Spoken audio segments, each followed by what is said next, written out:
A starship goes down in flames. Inside it, a legendary warrior is dying. Within days, his body will be gone, cut apart, replaced, rebuilt into something the galaxy has never seen before. He does not know it yet, but this crash is no accident. It has been engineered, planned down to the last detail by men who see him not as a person, but as raw material. By the time he opens his eyes again, he will barely remember what it felt like to be flesh. He will have a new name, a new voice, 4 arms instead of 2, and a hunger for Jedi blood that will make him the single most feared hunter of the Clone Wars. This is the story of how a devoted warrior, a leader who once fought to save his own people, became General Grievous, the galaxy's most terrifying weapon. And it starts long before the war. It starts on a world most of the galaxy never even knew existed. Before he was a nightmare of gleaming plating and burning yellow eyes. Before his name became a warning whispered among Jedi and clone troopers alike. He was born into a world of honor, ritual,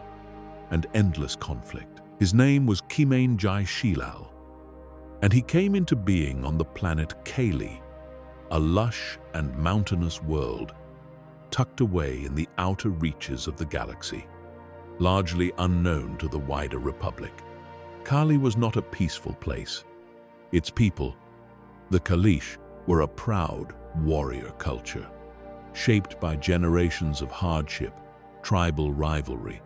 and a deep spiritual reverence for strength, sacrifice, and the natural order of survival.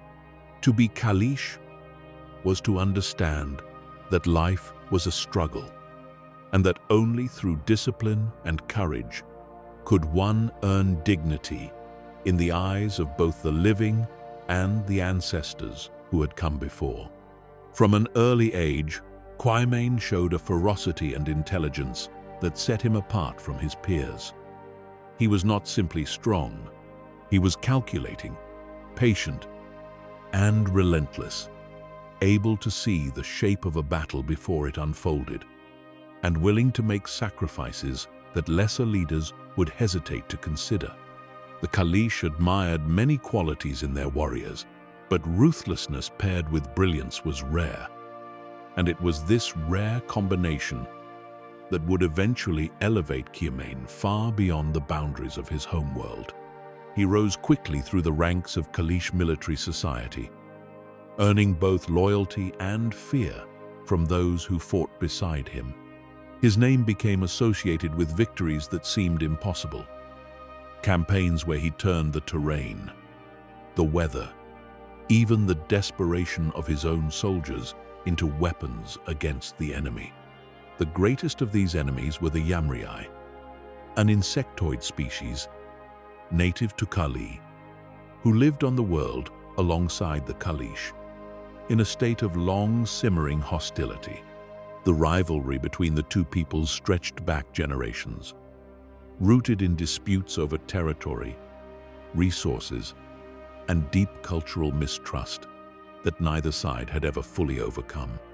What began as border skirmishes and isolated raids eventually erupted into full and devastating warfare, a conflict that would come to be known as the Hook War, named for the broader Huck Wars that consumed much of Kali's modern history. It was a war fought not with the sophistication of galactic militaries, but with a brutal and personal intensity, world-shaking in its consequences for a species that had never before faced conflict on such a scale. Kimain Jai Shilal became one of the defining commanders of this war, a warlord whose tactical mind proved instrumental in pushing back the Yamrii forces again and again. He fought not from a place of detached strategy, but from genuine conviction, believing wholeheartedly that the survival of his people depended on total victory. Under his leadership, Kalish forces achieved triumphs that shifted the balance of the war, and his reputation grew from that of a skilled warrior to something closer to a living legend. Children were told stories of his campaigns. Soldiers spoke his name before battle as though it alone might grant them courage. He was, by every measure, his culture valued. A hero. But heroism during wartime rarely comes without cost. And the toll the Huk War took on Kali was staggering. Entire regions were reduced to ruin. Villages that had stood for centuries vanished in a matter of days. Both the Kalish and the Yamriai lost countless lives, and the scars of the conflict, physical and otherwise, would linger on the planet long after the fighting quieted. Quimane himself bore these scars in ways both visible and invisible. Years of relentless warfare hardened him, stripping away whatever gentleness might once have tempered his ambition, and replacing it with a colder, more calculating resolve. He had learned, through blood and loss, that mercy was a luxury the battlefield rarely allowed, and that lesson would follow him for the rest of his existence, long after the war on Kali had ended. Eventually, exhausted by the devastation and unable to sustain the conflict indefinitely, the Kalish and Yamri reached an uneasy truce. It was not born of forgiveness or reconciliation, but of sheer necessity. Two peoples, too depleted to continue fighting, forced into an armistice that satisfied no one and healed nothing. For a warrior like Quimane, who had given everything to the cause of his people's survival, the peace felt hollow. He had spent years shaping himself into an instrument of victory, and now that victory had arrived in the diminished, unsatisfying form of a ceasefire, he found himself restless, uncertain what purpose remained for a warlord in a world no longer consumed by open war. It was in this uncertain period, with the wounds of the Huk War still raw and the political landscape of Kali in flux, that Quimane's life took its first fateful turn towards something far larger and far darker than anything Kali's borders could contain. As a celebrated war hero, he found himself drawn into the planet's post-war politics, eventually rising to a position of significant influence, a counselor and statesman whose voice carried weight in matters of Kalish governance. It seemed, for a time, that his story might follow the arc of so many great warriors before him, transitioning from the battlefield into a life of leadership and legacy. But forces far beyond Kali's atmosphere had already begun to take notice of him. Forces that saw in his brilliance and his hardened resolve not a statesman to be respected, but a weapon waiting to be forged.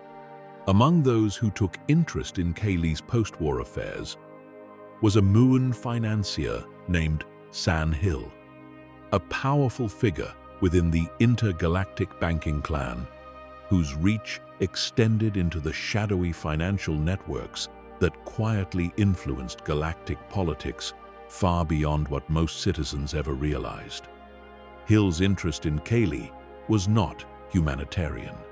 It was strategic, tied to the planet's resources and its position within larger schemes that were only beginning to take shape across the galaxy. Through Hill and the economic entanglements he represented, Quimane was drawn deeper into a web of interstellar politics and corporate maneuvering, a world utterly unlike the tribal warfare of his homeworld, yet one that would ultimately prove even more dangerous. It was through these expanding connections that Quimane first encountered Count Dooku, a former Jedi Master turned political idealist, a nobleman from Sereno, whose calm demeanor and articulate rhetoric masked a mind of extraordinary cunning and ambition. Dooku had already begun quietly assembling the ideological and political foundations of what would eventually become the separatist movement, a coalition of systems disillusioned with the corruption and stagnation of the Galactic Republic. To a warrior like Kimain, who had spent his life fighting for the survival and dignity of his people, Dooku's message resonated in ways few others could. Here was a figure who spoke of strength, of self-determination, of the failures of a distant and indifferent central government, ideas that echoed the very convictions that had driven Kimain through the Hook War. Dooku recognized immediately the value of a mind like Kimain's, a proven battlefield commander with unmatched tactical instincts and a hardened willingness to make difficult decisions. But Dooku was not simply interested in an ally. He was interested in an instrument, a figure who could be shaped, refined, and ultimately controlled in service of a much larger design, one that stretched back to a hidden Sith master whose influence Dooku served without most of the galaxy ever suspecting the truth. Kimain, brilliant as he was in matters of war, remained largely unaware of the depth of the scheme he was being drawn into. He believed he was forging alliances that would benefit Kaylee and the broader cause of galactic reform. In truth, he was being groomed, piece by piece, for a transformation that would strip away nearly everything that made him who he was. The mechanism of that transformation began, as so many tragedies do, with an act framed as accident. Kimain, along with his mate Rondaru Liege Kumar, was traveling aboard a starship when it suffered what was presented to the galaxy, and to Kimain himself, as a catastrophic and unforeseen crash. In reality, the disaster had been carefully engineered, orchestrated by those who understood precisely what such devastation could achieve. The starship was rigged to fail, its systems compromised in ways designed to inflict maximum harm upon its passengers, while leaving enough of Kimain alive to be salvaged, rebuilt, and repurposed. It was a monstrous act of manipulation, one that treated a living being's near annihilation as a mere engineering problem to be solved. The crash was devastating. Kimain's body was ravaged beyond anything the medical technology of Kali could hope to repair. His organic form broken in ways that left him clinging to life by only the faintest thread. Rondaru did not survive. The loss of his mate compounded the physical horror of the crash with an emotional devastation that would echo through the remainder of Kimain's existence. A wound that never fully closed, buried beneath the layers of machinery and rage that would come to define him. In the wreckage of that engineered disaster, the warrior who had once led armies to victory on the strength of his own body and will was reduced to something barely recognizable as alive. It was at this precise moment of vulnerability that Count Dooku's design revealed its true shape. Rather than allow Kimain to die or to recover naturally within the limitations of Kalish medicine, Dooku arranged for him to be taken to facilities controlled by the Techno-Union under the direction of its foreman Wat Tambor, where the most advanced and most invasive cybernetic technology in the galaxy awaited him. What followed was not simply a medical procedure. It was a systematic dismantling and reconstruction of a living being, an operation so extensive that by its conclusion, almost nothing organic remained of the warrior who had once been Kimain Jai Shilal. His limbs were replaced with articulated mechanical structures. His internal organs, what little could be salvaged, were encased within a chestplate of armor and machinery designed to sustain the barest minimum of biological function necessary to keep him tethered to life. His face, his voice, the very features that had once marked him as Kalish, were stripped away and replaced with something colder, something built for war rather than born for living. The being who emerged from those surgeries was no longer simply Kimenjai Shilal. He was something new, something the galaxy had never quite seen before. A fusion of flesh and machine bound together, not by choice, but by necessity and manipulation. He took, or was given, a new name to mark this transformation, one that would come to be feared across 1,000 worlds. Grievous. It was a name stripped of the cultural weight and history of Kali, a name built for the era of war that was coming, a war he did not yet know he was being prepared to fight. In the aftermath of his transformation, Grievous found himself a stranger to his own people. The Kalish, who had once revered him as a war hero, now regarded him with a mixture of horror and unease. He no longer looked like one of them. He no longer sounded like one of them. The machinery that now constituted the majority of his being marked him as something altered beyond the boundaries of what Kalish culture considered natural, and though some among his people still respected the legend of who he had been, many others recoiled from what he had become. This rejection, subtle as it often was,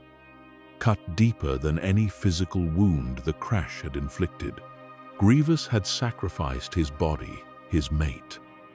and in many ways his very identity, in the name of what he believed was continued service to his people, only to find himself viewed as something monstrous by the very civilization he had fought to protect.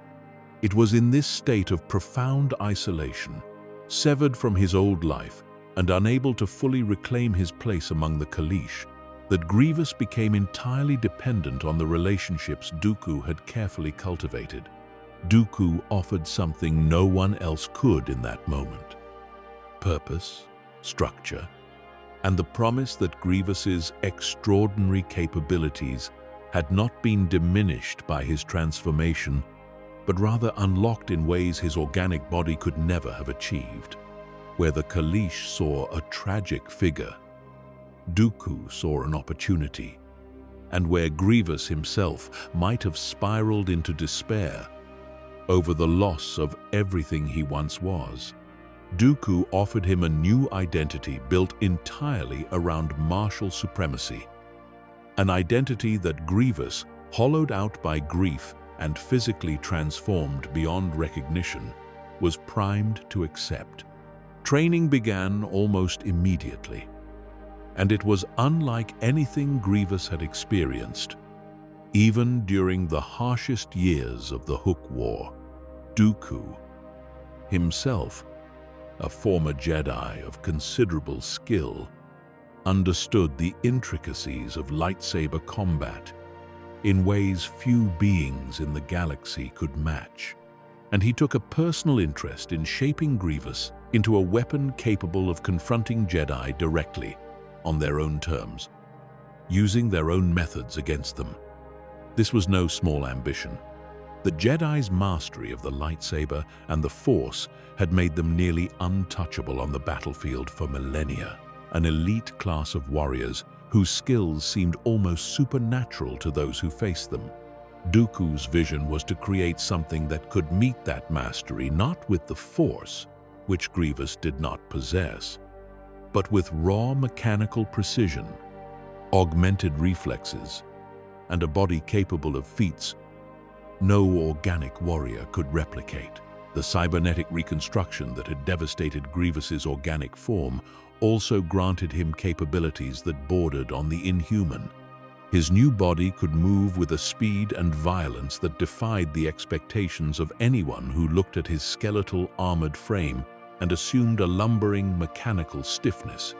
He could separate his limbs from his torso in combat, unleashing surprise attacks from unexpected angles. He could wield multiple weapons simultaneously, his 4 arms allowing him to brandish as many as 4 lightsabers at once, spinning and slashing in patterns no single-bladed opponent could anticipate. His organic brain, preserved within the armored casing of his chest, retained the tactical brilliance that had defined him since his earliest days as a Kaleesh warlord,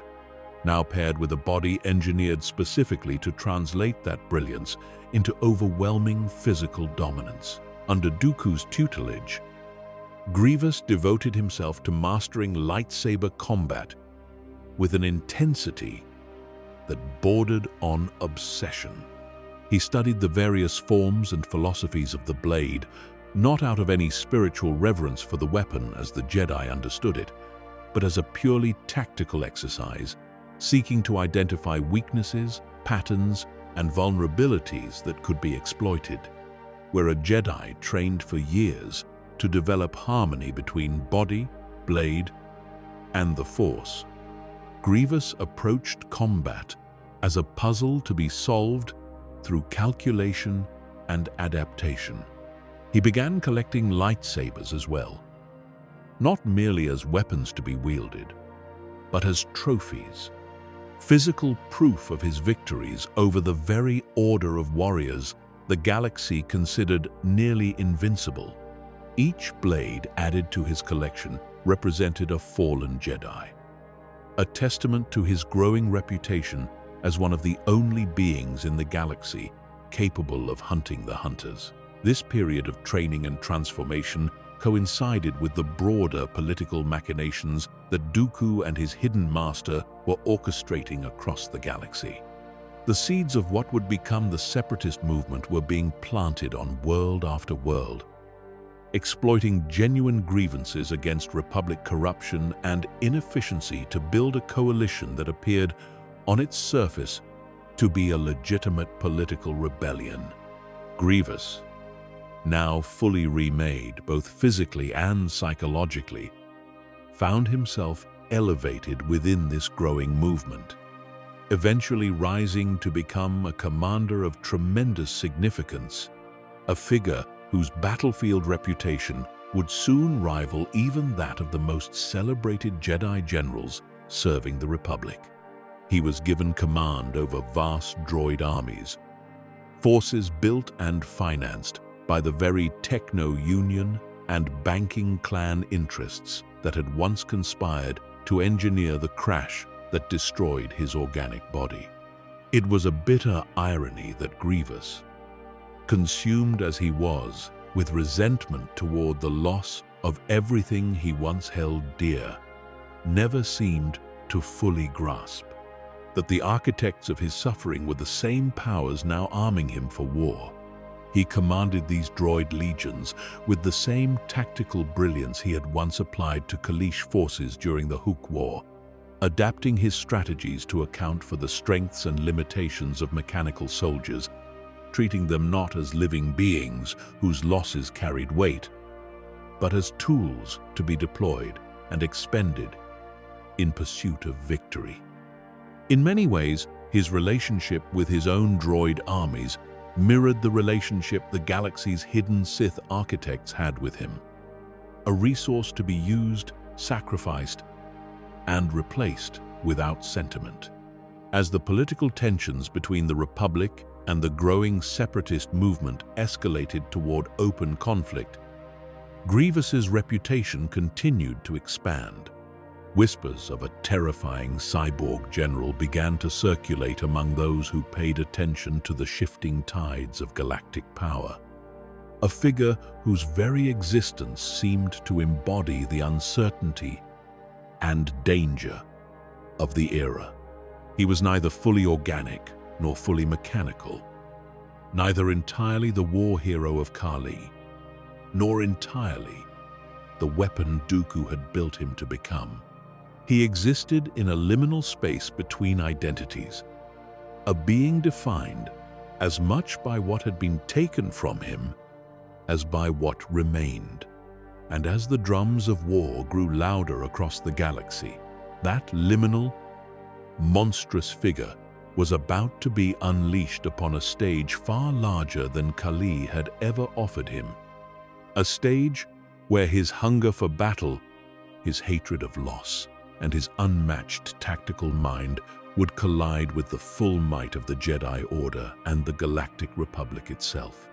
The war that would come to be known across the galaxy as the Clone Wars was still gathering its final momentum during this period. But the architecture of the conflict and Grievous's central role within it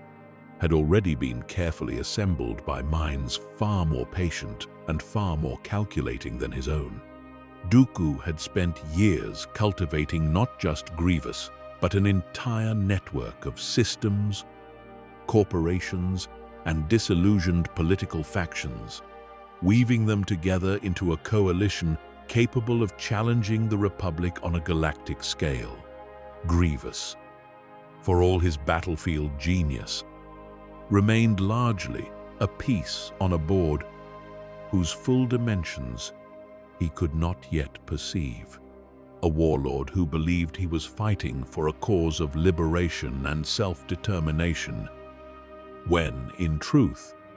he was being positioned as the visible, terrifying face of a conflict engineered from its very beginning by a hidden Sith Lord who wanted nothing more than the erosion of the Republic and the annihilation of the Jedi Order that stood as his greatest obstacle. In the months leading up to the outbreak of full-scale war, Grievous continued refining both his combat abilities and his command of the growing separatist military apparatus. His body, still adjusting to the full extent of its cybernetic reconstruction, became an increasingly efficient instrument of destruction, capable of feats that unsettled even those who had commissioned his transformation.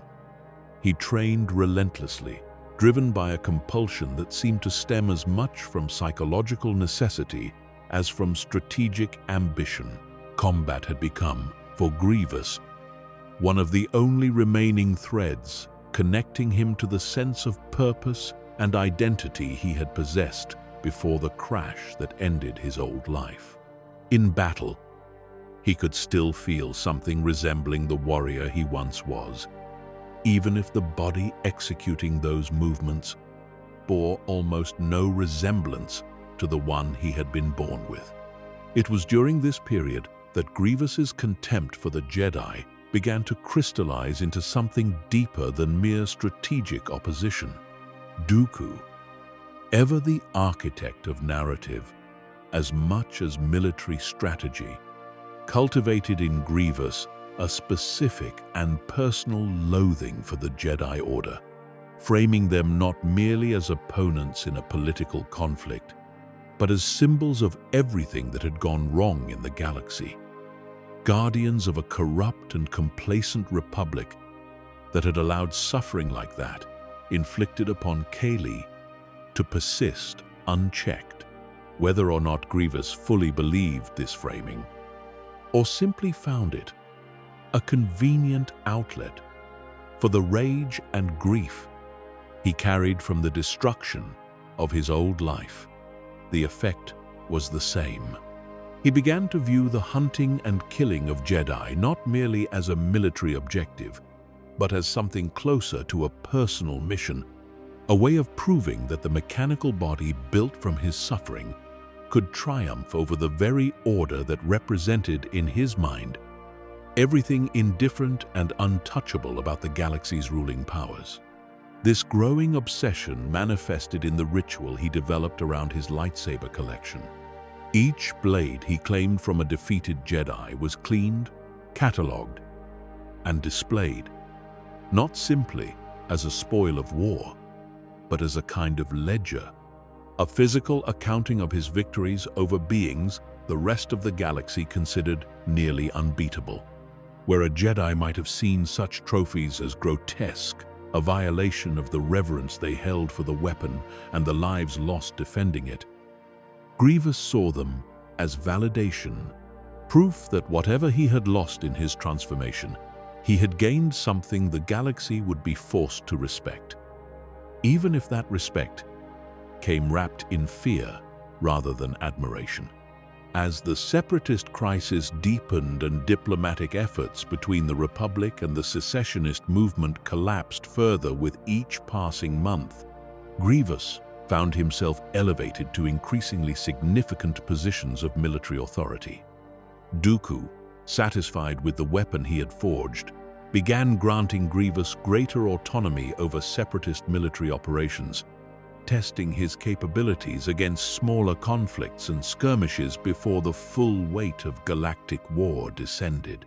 These early engagements served as proving grounds, opportunities for Grievous to refine his command style and demonstrate to the wider separatist leadership and to the hidden Sith Master observing from the shadows that the investment made in his transformation had produced results worthy of the sacrifice. Yet even as his reputation grew and his position within the separatist military hierarchy solidified, Grievous remained, in ways he did not fully recognize, a subordinate figure within a much larger and more dangerous game. Dooku answered to a master of his own, a hidden Sith Lord, orchestrating the entire conflict from behind a mask of political respectability, using both the Republic and the Separatists as instruments in a scheme designed to consolidate power on a scale far beyond anything Grievous, or even Dooku himself, fully comprehended. Grievous's hatred of the Jedi, his hunger for battle, his very identity as a cyborg warrior, all of it had been shaped and directed towards serving purposes he could not see. A tragedy layered atop the tragedy of his transformation. A being who believed he had reclaimed agency and purpose through his new mechanical existence, when in truth he remained as much a tool of forces beyond his control as he had been in the moments before the crash that destroyed his old life. The stage was now set. Kali's celebrated warlord, once a symbol of hope and resilience for his people, had been reforged into something else entirely. A being whose name would soon become synonymous with terror across the galaxy, whose skeletal silhouette and rasping voice would haunt the nightmares of soldiers and Jedi alike. The war that had already claimed his body, his mate, and much of his identity was about to expand into something far larger, a galaxy-spanning conflict that would test every remaining fragment of the warrior he had once been, and reveal, in ways he could not yet anticipate, just how expendable he truly was to the masters who had built him.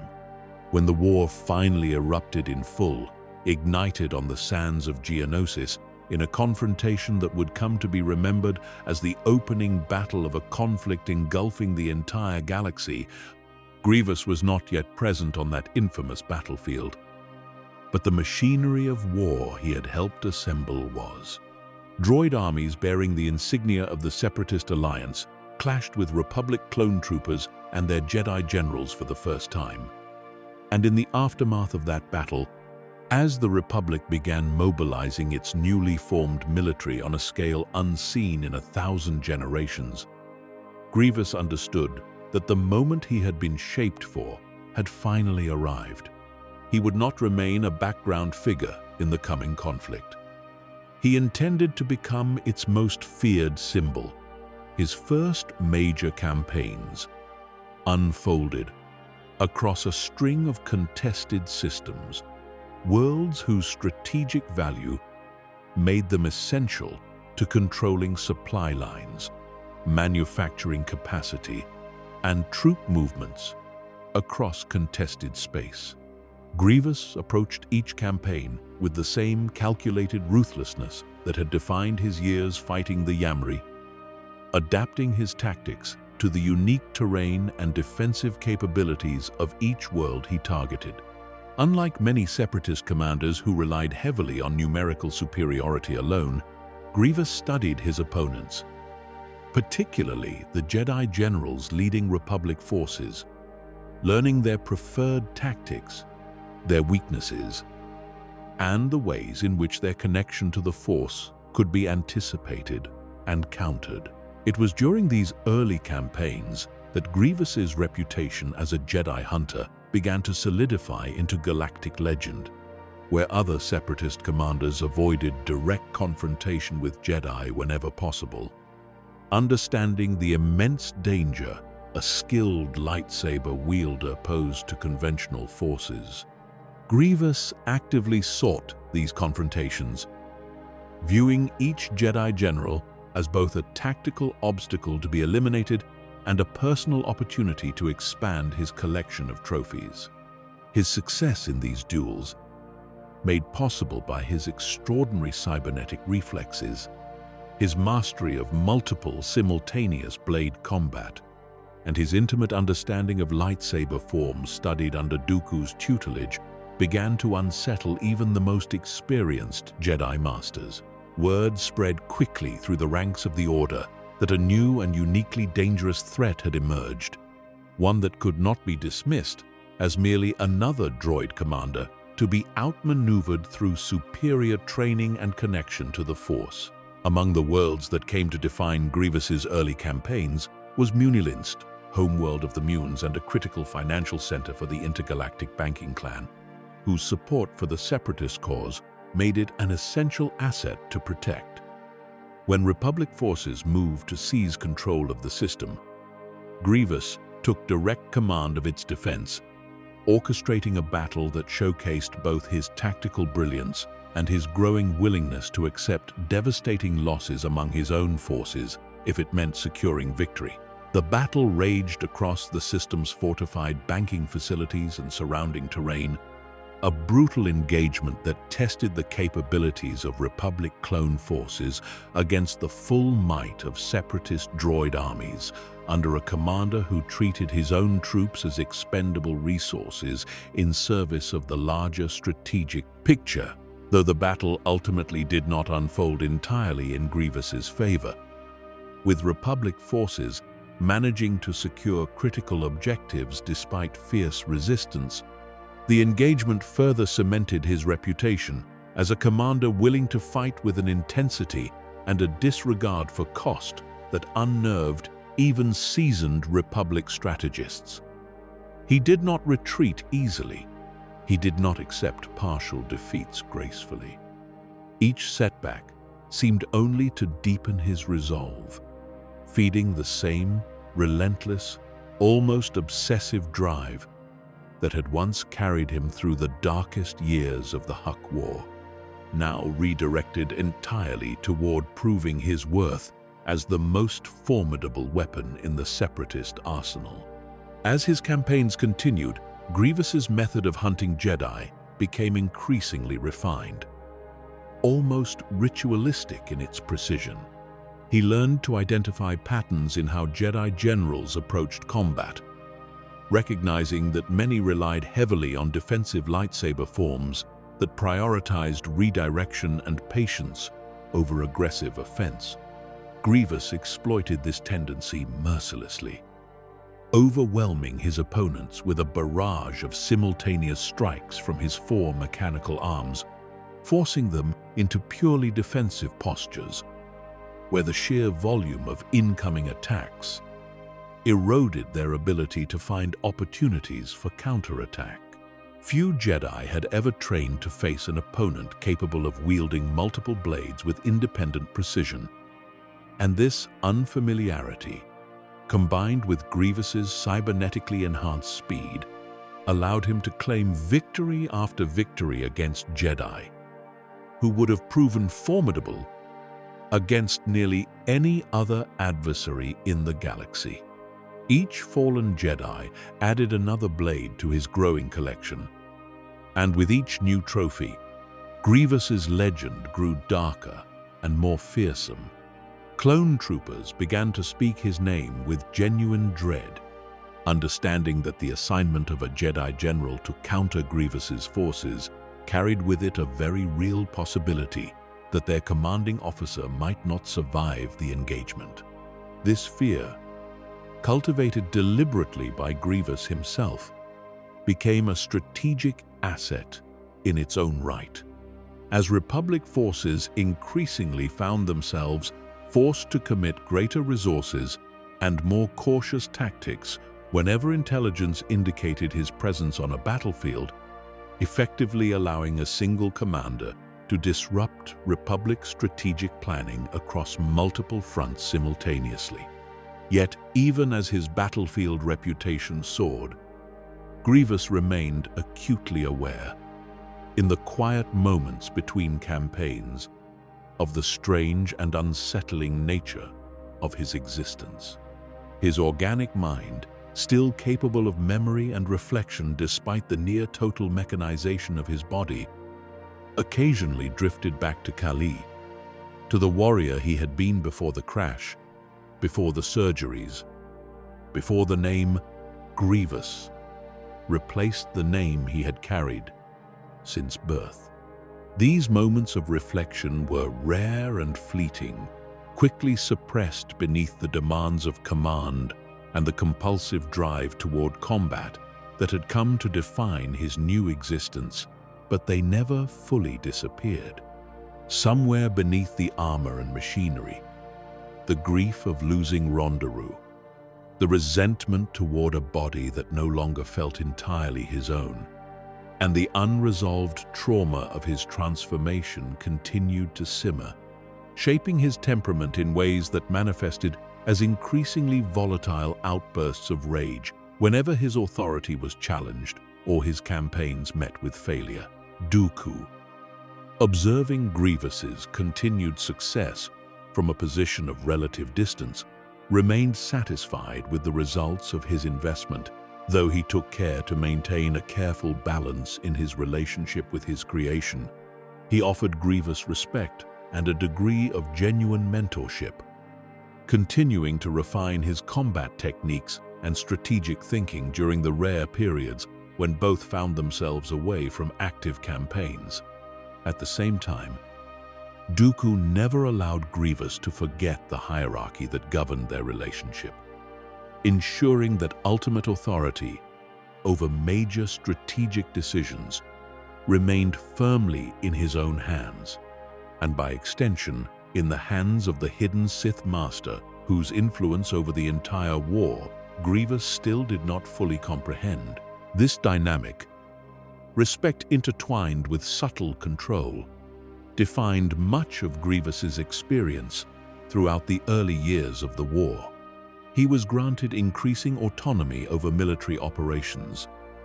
elevated eventually to the position of Supreme Commander of the Separatist droid armies, a title that placed him nominally at the head of the largest mechanical military force the galaxy had ever seen. Beneath him served an array of subordinate commanders and specialized battle droid units, including the more advanced tactical droids, designed to assist in strategic planning, though Grievous, ever distrustful of anything he perceived as competing with his own tactical instincts, often treated these subordinate systems with the same contempt he reserved for organic soldiers he considered inferior. His command extended across countless engagements throughout the galaxy, campaigns that took him from the industrial worlds of the Outer Rim to contested systems along vital hyperspace routes,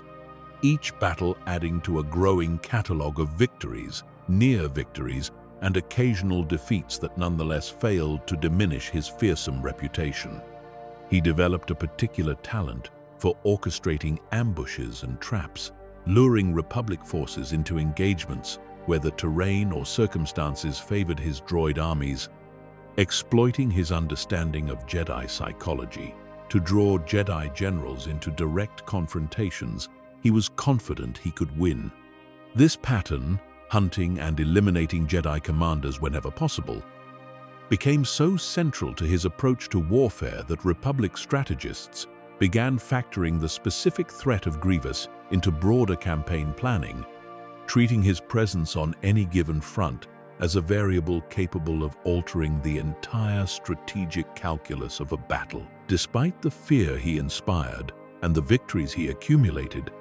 Grievous's relationship with the broader Separatist leadership remained complicated by the same tensions that had shaped his transformation from the very beginning. Many of the corporate and political figures who financed the separatist war effort viewed Grievous primarily as an asset, a means to an end, rather than a figure deserving of genuine loyalty or consideration. Sandhill and the other members of the Separatist Council, who had once conspired in the engineering of his crash, continued to regard him with a mixture of usefulness and unease, aware of the terrifying capabilities his cybernetic transformation had granted him, yet never entirely comfortable extending him the kind of trust or respect his battlefield accomplishments might otherwise have warranted. Grievous, for his part, seemed to sense this underlying dynamic, though whether he fully grasped the depth of the manipulation that had shaped his entire existence remained uncertain even to those who studied him most closely. It was within this atmosphere of mutual suspicion and transactional loyalty that Grievous continued to prosecute the war with unrelenting intensity, driven as much by his hunger to prove his worth as by any genuine ideological commitment to the separatist cause. He fought not merely to win battles, but to accumulate a legacy that could not be dismissed or diminished by those who had orchestrated his transformation, a legacy built blade by blade, victory by victory, upon the ruins of the Jedi Order. He had come to view as both his greatest obstacle and his most meaningful measure of worth. And as the war ground on, drawing in more worlds, more casualties, and more desperate engagements with each passing season, the galaxy at large began to understand that in General Grievous, the separatist cause had found not merely a skilled commander, but a symbol, a living embodiment of the war's brutality, its dehumanizing costs, and the terrible price extracted from those who allowed themselves to be reshaped entirely in service of a cause they did not fully understand. As his command matured, Grievous surrounded himself with a small cadre of specialized protectors, elite droid bodyguards designed to complement his own considerable combat prowess. These towering, cloaked warriors moved with an eerie fluidity uncommon among battle droids, wielding electro-staffs with a skill that made them formidable opponents, even for trained Jedi. Grievous took a particular satisfaction in commanding these guardians, viewing them as an extension of his own martial philosophy, precise, relentless, and utterly without hesitation. Unlike the vast legions of standard battle droids under his command, whose simplistic programming and expendable nature he regarded with open contempt, his personal guard represented something closer to an ideal, disciplined instruments of violence, unburdened by fear, fatigue, or the fragile uncertainties of organic soldiers. This distinction mattered a great deal to Grievous, whose own transformation had left him suspended in a strange and uncomfortable space between the organic and the mechanical. He had come to view raw biological weakness with a contempt that bordered on self-loathing, a psychological consequence of his own violent reconstruction that manifested in his treatment of both allies and enemies. Organic soldiers, whether clone troopers on the Republic side or the diminishing ranks of living separatist volunteers, earned little sympathy from a commander who had watched his own biology fail catastrophically and had been forced to rebuild himself from little more than a preserved brain and a handful of vital organs. In battle, he pushed his forces without mercy, treating casualties among the living as an unfortunate but ultimately irrelevant cost of victory, a coldness that unsettled even some of his fellow separatist commanders who, whatever their political convictions, had not undergone the same brutal severance from their own bodies that Grievous carried with him into every engagement. Despite this coldness, or perhaps because of it, Grievous proved to be an extraordinarily effective military leader, capable of adapting his strategies with a speed and ruthlessness that consistently caught Republic forces off guard. His campaigns took him across a wide swath of contested space, targeting shipyards, supply depots,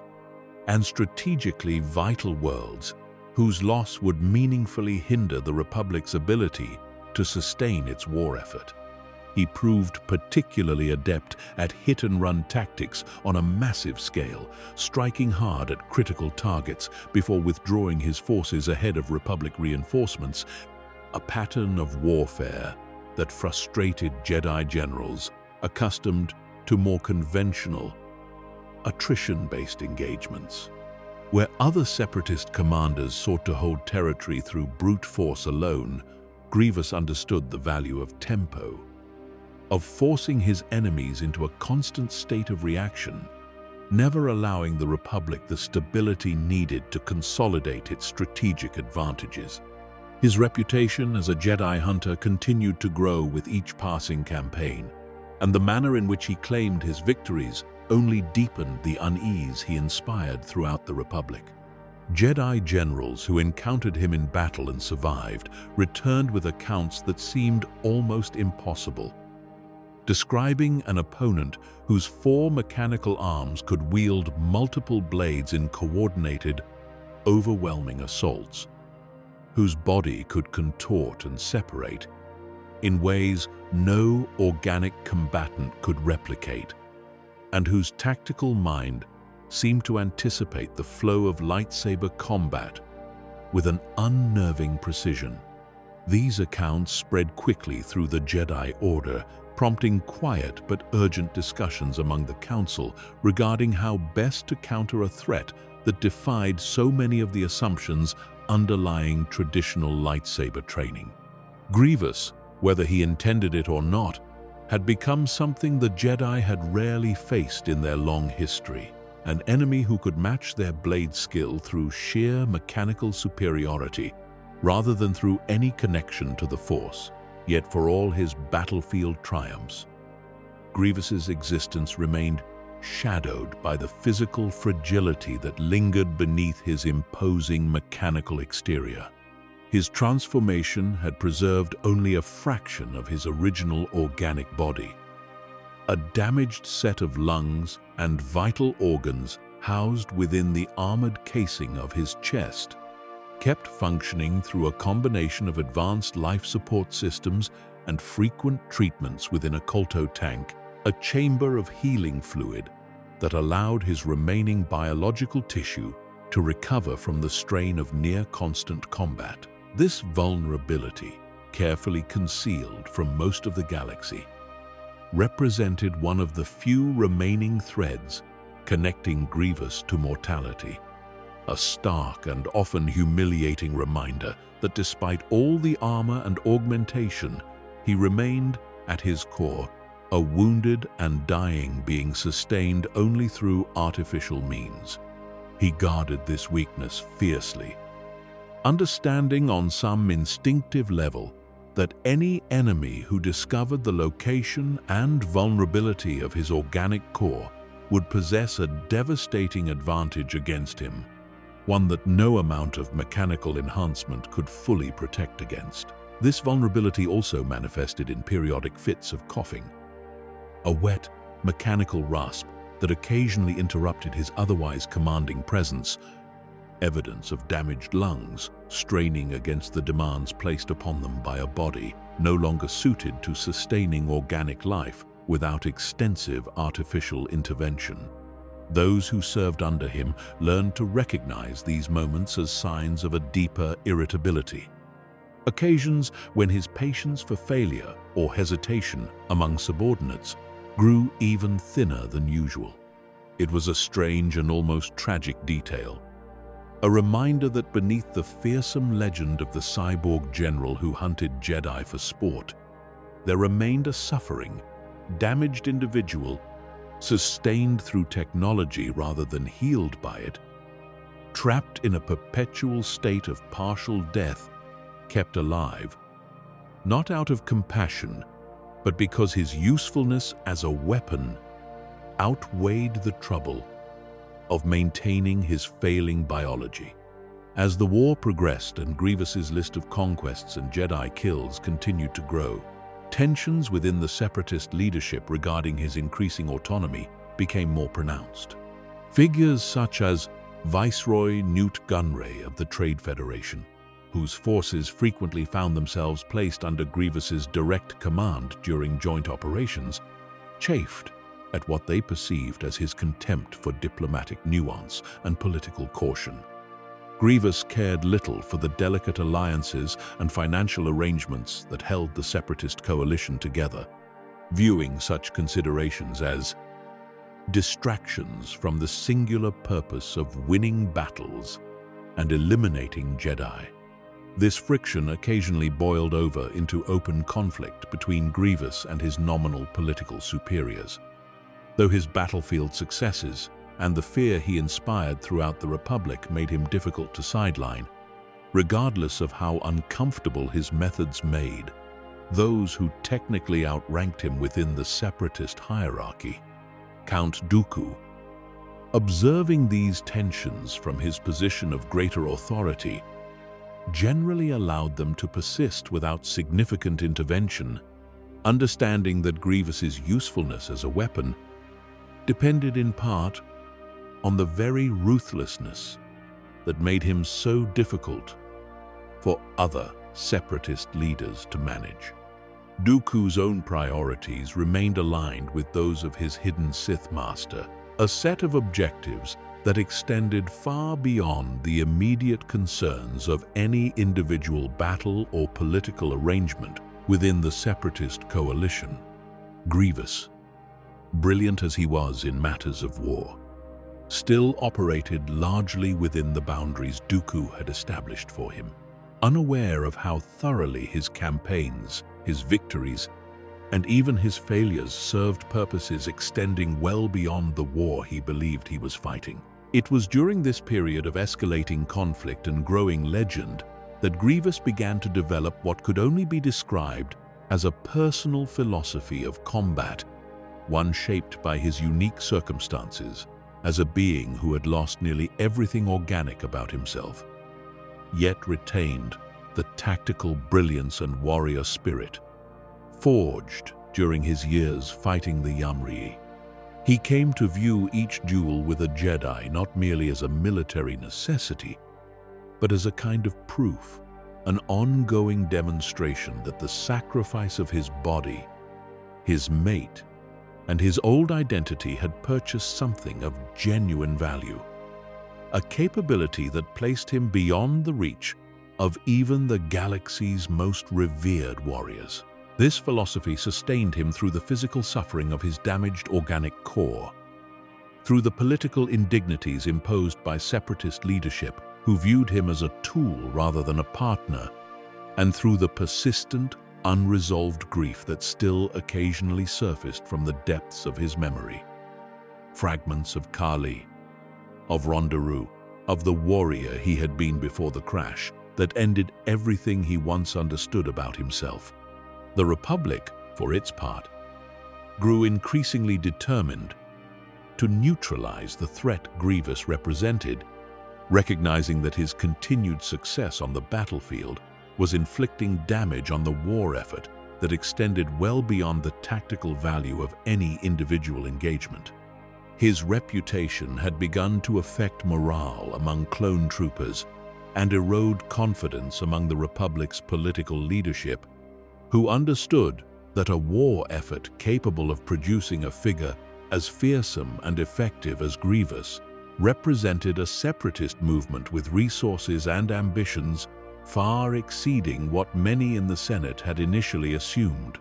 Discussions began to circulate among Jedi Masters and Republic military strategists regarding the necessity of directly targeting Grievous, of assembling a force or a champion capable of ending his campaign of destruction before it could inflict further damage upon both the Jedi Order's diminishing ranks and the Republic's broader war effort. Grievous, aware on some level of the growing determination among his enemies to end his reign of terror, showed no sign of retreat or caution.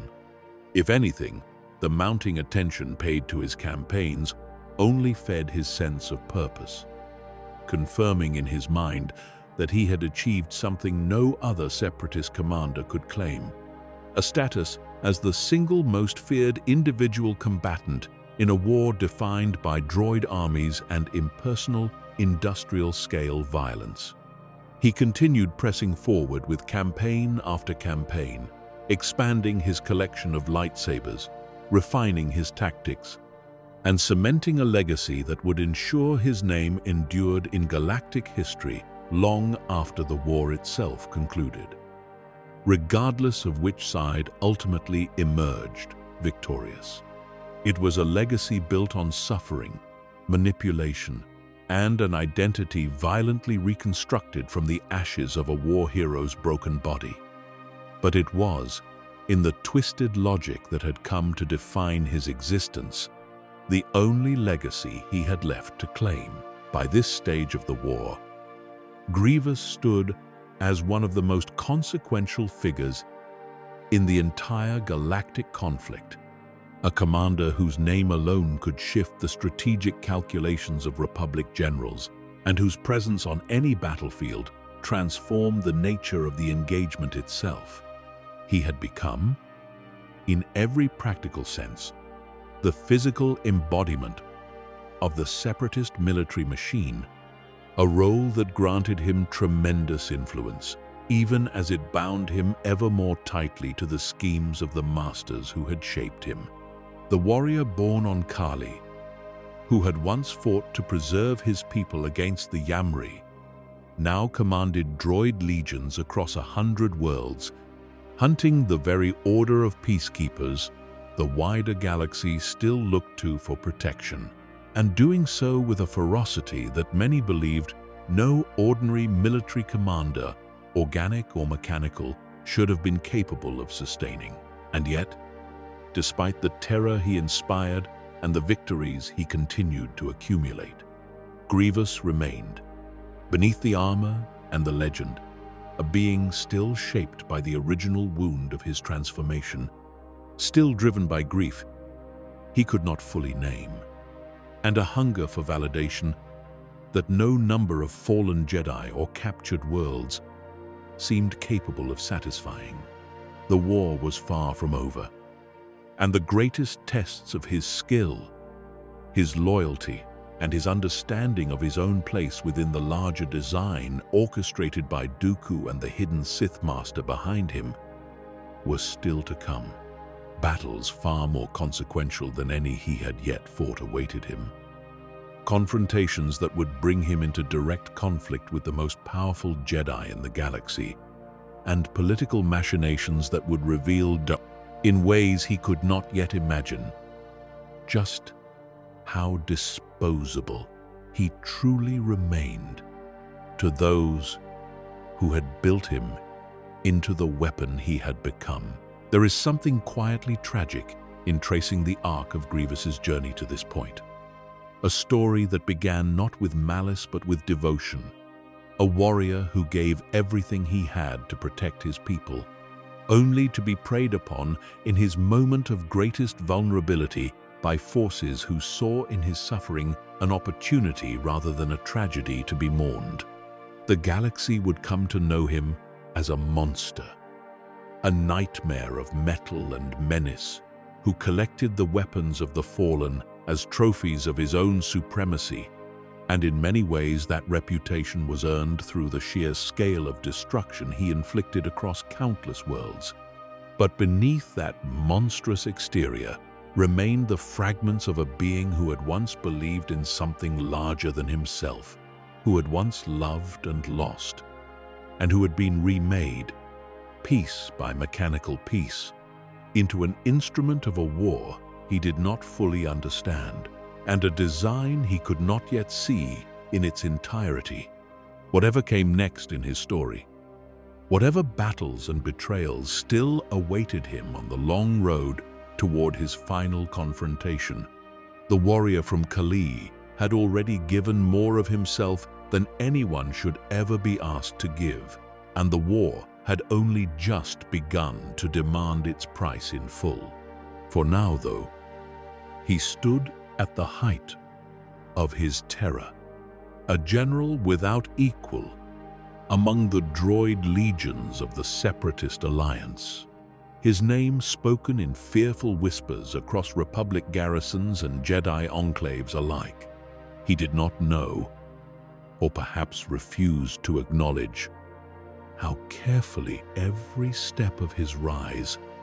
had been guided by hands other than his own. He believed himself the architect of his own legend, a warrior who had transcended the limitations of his broken body to become something the galaxy had never seen before. In truth, he remained exactly what he had been since the moment the Techno-Union surgeons first began reassembling him from the wreckage of that engineered disaster. A weapon built with exquisite care by masters who valued his usefulness far more than they ever valued the being he had once been, and who would, when the moment finally came, discard him with the same cold indifference they had shown in creating him. The war had ground on for years. By the time the conflict reached its most audacious and consequential turning point, a scheme so bold that even Grievous, hardened as he was to the machinations of Separatist strategy, could scarcely have grasped its full purpose. Coruscant, the shining capital of the Republic, the seat of the Senate, and the sacred heart of the Jedi Order, had long stood beyond the reach of Separatist forces, a symbol of Republic invulnerability that Dooku and his hidden master intended to shatter. Grievous was given command of an operation that would strike directly at the Republic's political center, a daring assault designed to seize the very figurehead of the Republic government, Supreme Chancellor Palpatine himself. To Grievous, the assignment represented the pinnacle of everything he had fought to become, an opportunity to prove that no target, however heavily defended, however symbolically untouchable, lay beyond the reach of his forces. He led the assault personally, guiding a fleet of Separatist warships through the Republic's defenses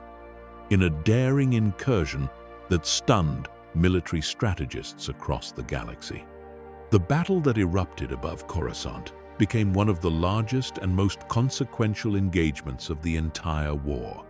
a chaotic clash of capital ships and starfighters that darkened the skies above the Republic's capital world and forced the Jedi Order to mobilize its most capable generals in a desperate defense of the city they called home. Grievous himself descended into the heart of the crisis,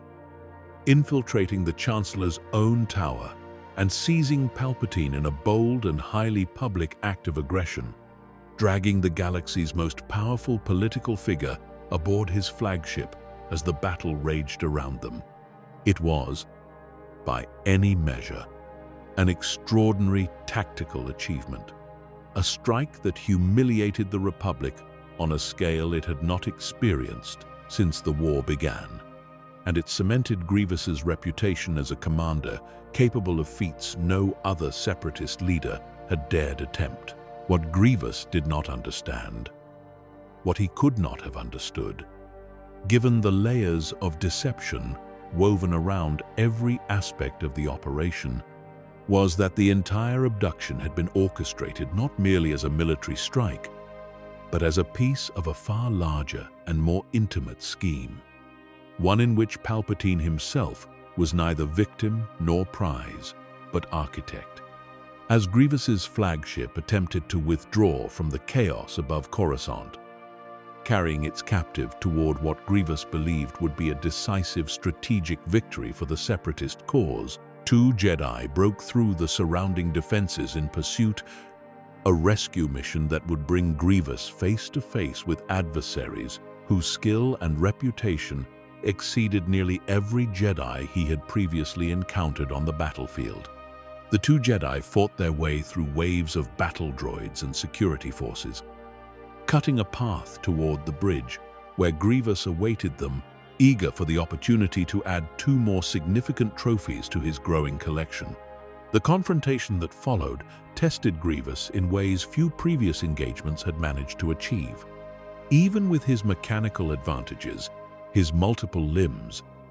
and his mastery of multi-bladed combat, the skill of the Jedi confronting him pushed his abilities to their limit,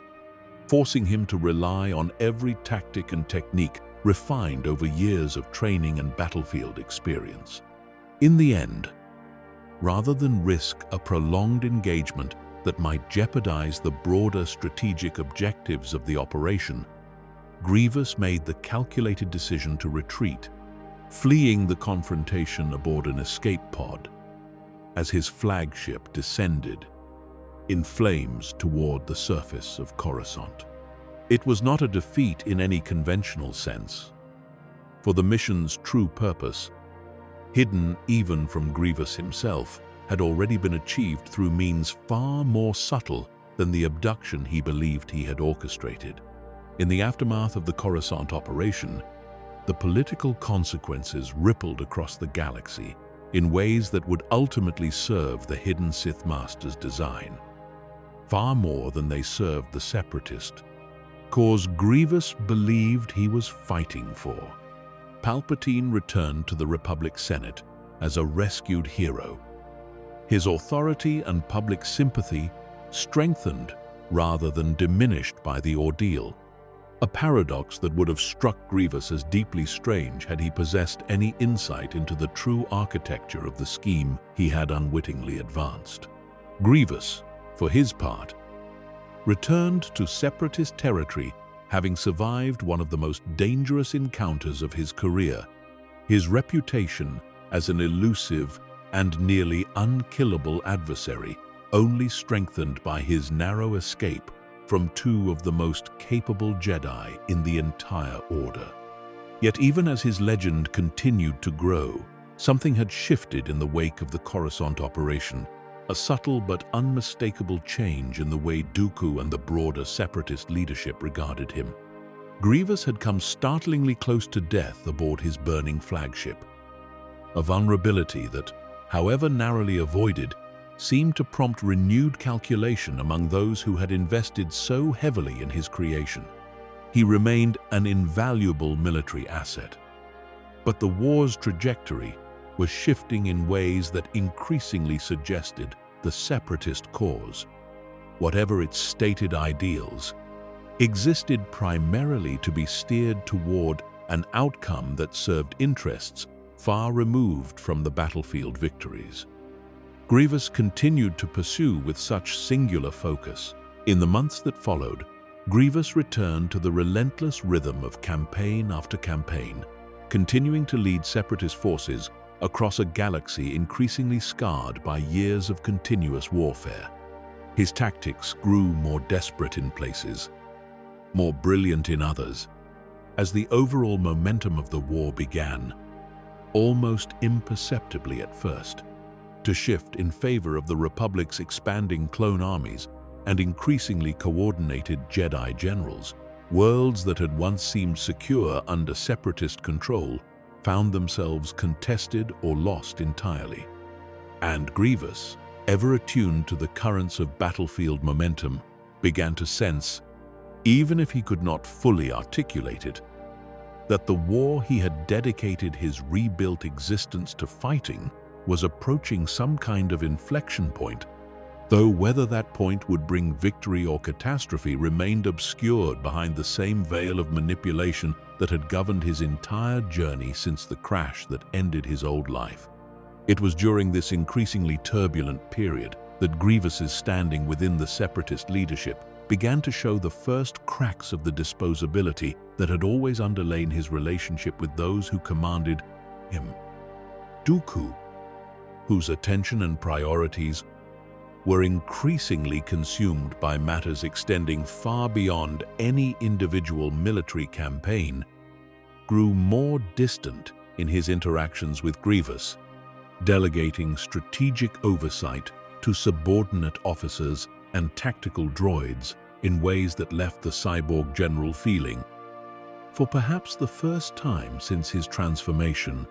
genuinely uncertain of his place within the larger design he served. Grievous had built his entire post-transformation identity around his value as an irreplaceable weapon, a commander whose battlefield genius justified the sacrifice of his original body and identity. The subtle withdrawal of Dooku's personal attention struck at the foundation of that identity in ways Grievous struggled to process, fueling a growing paranoia that manifested in increasingly erratic behavior toward his own subordinates and allies. This paranoia was not without foundation. Unbeknownst to Grievous, the broader trajectory of the war had always been oriented toward a conclusion that required the elimination,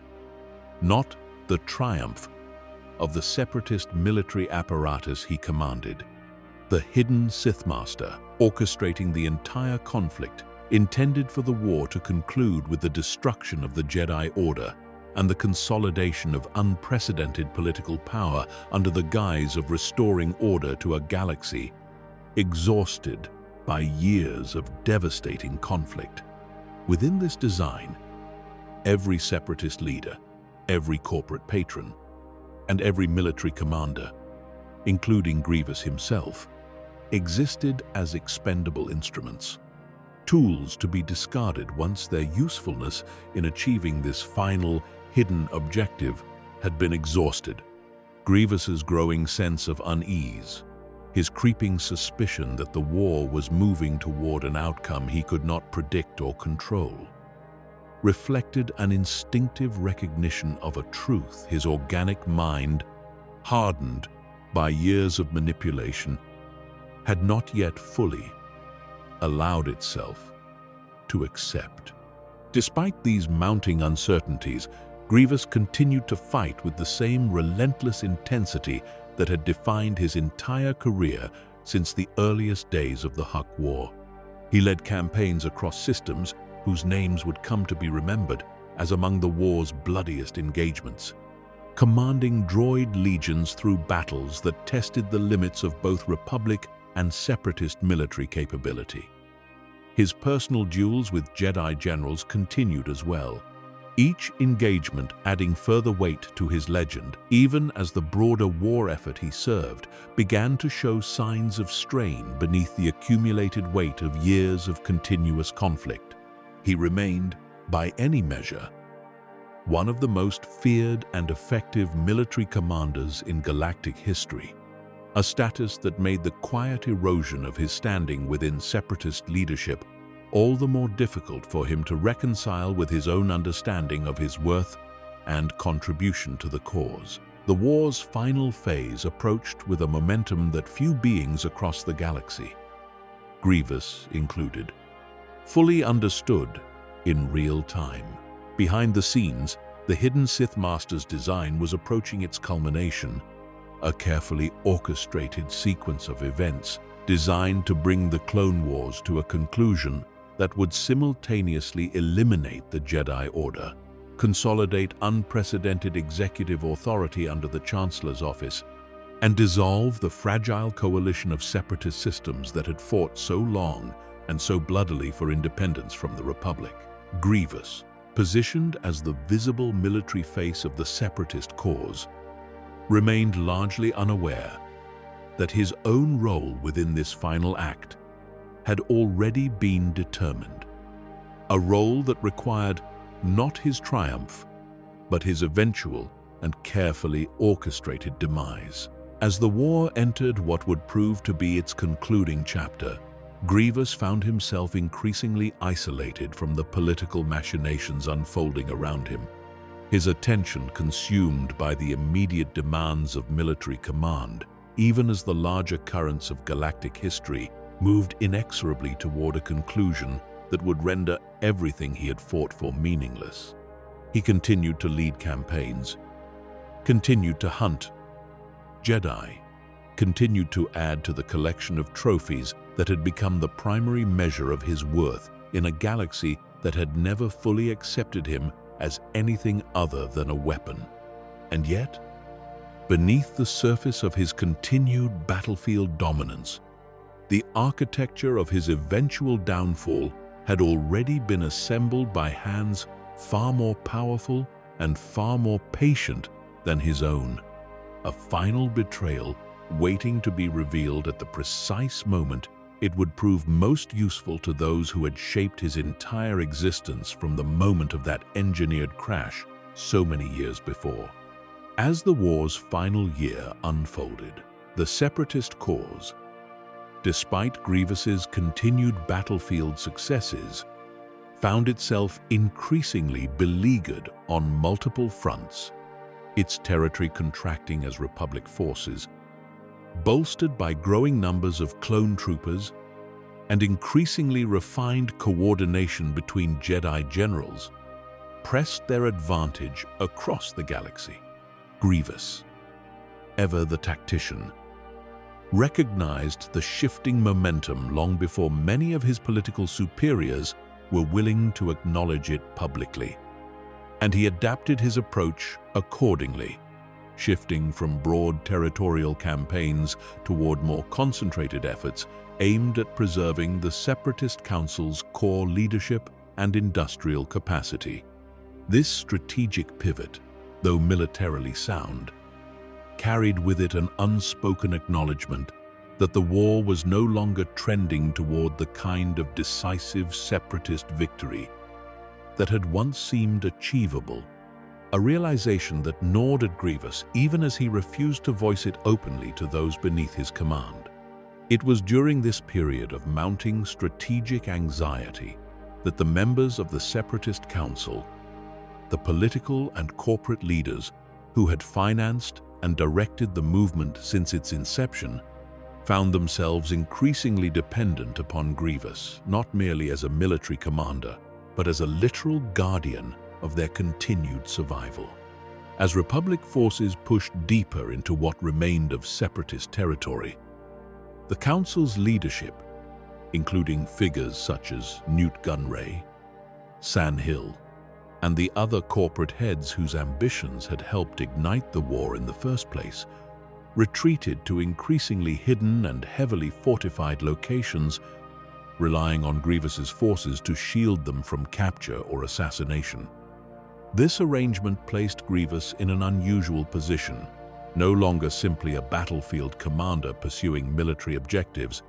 but a personal protector of the very architects whose manipulation had orchestrated his transformation and his subsequent decade of servitude to their cause. The irony of this arrangement seemed largely lost on Grievous, whose singular focus on combat and tactical achievement left little room for the kind of reflective self-awareness that might have allowed him to fully recognize the pattern of his own exploitation. He guarded the Separatist Council with the same ruthless efficiency he brought to every aspect of his command, relocating their base of operations across a series of increasingly remote worlds as Republic intelligence closed in on their location time and again. This cat-and-mouse existence, fraught with the constant threat of discovery and capture, further eroded whatever remained of Grievous's earlier confidence in the ultimate triumph of the separatist cause, replacing it with a grim, survivalist focus on simply enduring long enough to preserve some semblance of the movement he had sacrificed so much to serve. Throughout this period, Grievous's physical condition continued its slow, inexorable decline. The strain of years of continuous combat, punctuated by injuries that pushed even his cybernetic body to its limits, took an increasing toll on the fragile organic remnants housed within his armored chest cavity. His coughing fits grew more frequent, his reliance on colto tank treatments more essential to sustaining even baseline functionality. And though he concealed these vulnerabilities from all but his most trusted attendants, the toll of his transformation and the decade of relentless warfare that followed it had begun to manifest in ways that even his formidable will could not entirely mask. He remained, despite it all, a devastatingly effective combatant, but the warrior who had once seemed almost supernaturally resilient now carried within him the unmistakable signs of a being approaching the outer limits of what his artificially sustained existence could endure. It was against this backdrop of mounting strategic desperation and physical decline that the final act of the Clone Wars began to take shape. Though Grievous, consumed by the immediate demands of protecting the Separatist Council and continuing his relentless campaign against Republic forces, remained almost entirely unaware of the true nature of the endgame being orchestrated far above his position within the war's command structure. The hidden Sith Master, having spent years cultivating his dual identity as both the Republic's trusted Chancellor and the secret architect of the entire Separatist rebellion, had begun moving the final pieces of a scheme designed to eliminate every obstacle standing between himself and total, unchallenged authority over the galaxy. This scheme required, above all else, the elimination of Count Dooku, whose usefulness as an apprentice and political figurehead had reached its natural conclusion, and the eventual elimination of Grievous himself, whose continued existence as a symbol of Separatist military might would soon become an inconvenient loose end rather than a valuable asset. The first indication of this final betrayal arrived in a battle that would forever alter the trajectory of Grievous's existence, though its true significance would not become clear to him until it was far too late to change course. Count Dooku, engaged in a climactic confrontation aboard a Separatist flagship above the war-torn world where the Council's leadership had gathered, faced two Jedi who had pursued him relentlessly across the final stretches of the conflict. In the confrontation that followed, Dooku, once considered among the most formidable duelists in galactic history, fell in defeat. His death orchestrated with a coldness that revealed, for those capable of recognizing it, the true nature of the forces governing the war's ultimate direction. Grievous, upon learning of his former mentor's death, experienced a reaction that surprised even those who knew him best. A genuine and unexpected grief that momentarily cracked through the calculated ruthlessness that had defined his command for years. Whatever complicated mixture of resentment and respect Grievous had harbored toward Dooku throughout their long association, the Count's death left him without the one figure who had, however manipulatively, provided structure and purpose to his transformed existence since the earliest days following his cybernetic reconstruction. In the wake of Dooku's death, Grievous found himself elevated to supreme military and political authority over what remained of the Separatist movement, a promotion that under different circumstances might have represented the culmination of everything he had fought to achieve, but which now arrived hollowed out by the accumulating losses and mounting uncertainty that had come to define the war's final chapter. He assumed command with the same ferocious determination that had characterized his entire career, relocating the surviving Separatist Council to a heavily fortified refuge on the remote world of Utapau, a planet of vast sinkholes and subterranean cities that offered both defensible terrain and relative isolation from the Republic's advancing forces. Utapau represented, in many ways, the final retreat of a cause that had once commanded vast fleets and entire star systems, now reduced to hiding within the natural fortifications of a single remote world, its leadership dependent entirely upon the continued vigilance and combat prowess of the cyborg general, who had given nearly everything of his original self in service to a war that increasingly seemed destined for defeat. Grievous established his command within the planet's labyrinthine sinkhole cities, deploying droid forces throughout the region and settling into what he understood to be a defensive posture buying time for the separatist cause to regroup, or perhaps, in the quieter and more honest corners of his calculating mind, simply buying time before the inevitable confrontation that would determine whether his legend would end in continued survival or in the kind of decisive,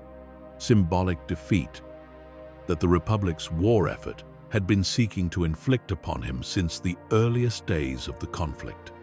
That confrontation arrived sooner than Grievous anticipated, delivered by the very Jedi whose skill and reputation had haunted the periphery of his awareness throughout much of the war's later years. A lone Jedi general, accompanied by a contingent of clone troopers,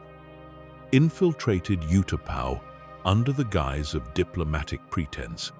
gathering intelligence on the Separatist Council's location before revealing his true purpose and launching a direct assault against Grievous's command. The battle that followed would come to represent the culmination of everything Grievous's existence had been building toward since the moment of his transformation. A final, desperate confrontation between the cyborg general, who had spent a decade proving himself the deadliest hunter of Jedi in the galaxy, and an adversary whose own reputation for skill, patience, and battlefield ingenuity rivaled anything Grievous had previously encountered. The initial stages of the battle unfolded across Utapau's dramatic sinkhole landscape, a chaotic clash between clone troopers and battle droids that raged through the winding tunnels and open pits carved into the planet's surface over countless millennia. Grievous, upon recognizing the identity of the Jedi leading the assault, felt a surge of something approaching genuine anticipation,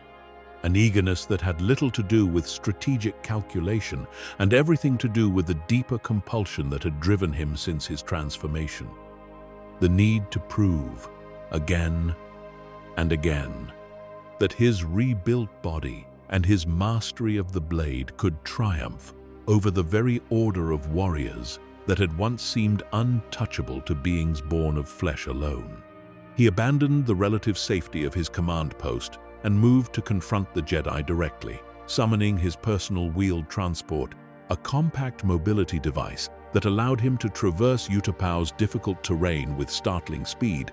closing the distance toward his adversary with the same predatory focus that had defined every previous Jedi hunt throughout his long and bloody career. The duel that followed took place amid the chaos of ongoing battle, clone troopers and droids exchanging fire around them as Grievous and his opponent closed into direct combat. Grievous ignited not one but 4 lightsabers simultaneously, his 4 mechanical arms moving with the terrifying coordination that had claimed the lives of so many Jedi before this moment. A whirlwind of blades designed to overwhelm any single opponent through sheer volume of attack rather than any single decisive strike. His adversary, drawing upon years of hard-won experience and a deep, disciplined mastery of lightsaber combat, met this onslaught with a composure that belied the overwhelming nature of the assault, deflecting and redirecting blade after blade in a desperate effort to find some opening within Grievous's relentless offense. For a time, the battle seemed to favor Grievous. His mechanical advantages in speed, reach, and simultaneous, multi-limbed combat, pressing his opponent into an increasingly defensive posture, reminiscent of so many previous duels that had ended in victory for the cyborg general. Yet this particular Jedi possessed a resourcefulness and tactical creativity that Grievous had not fully anticipated,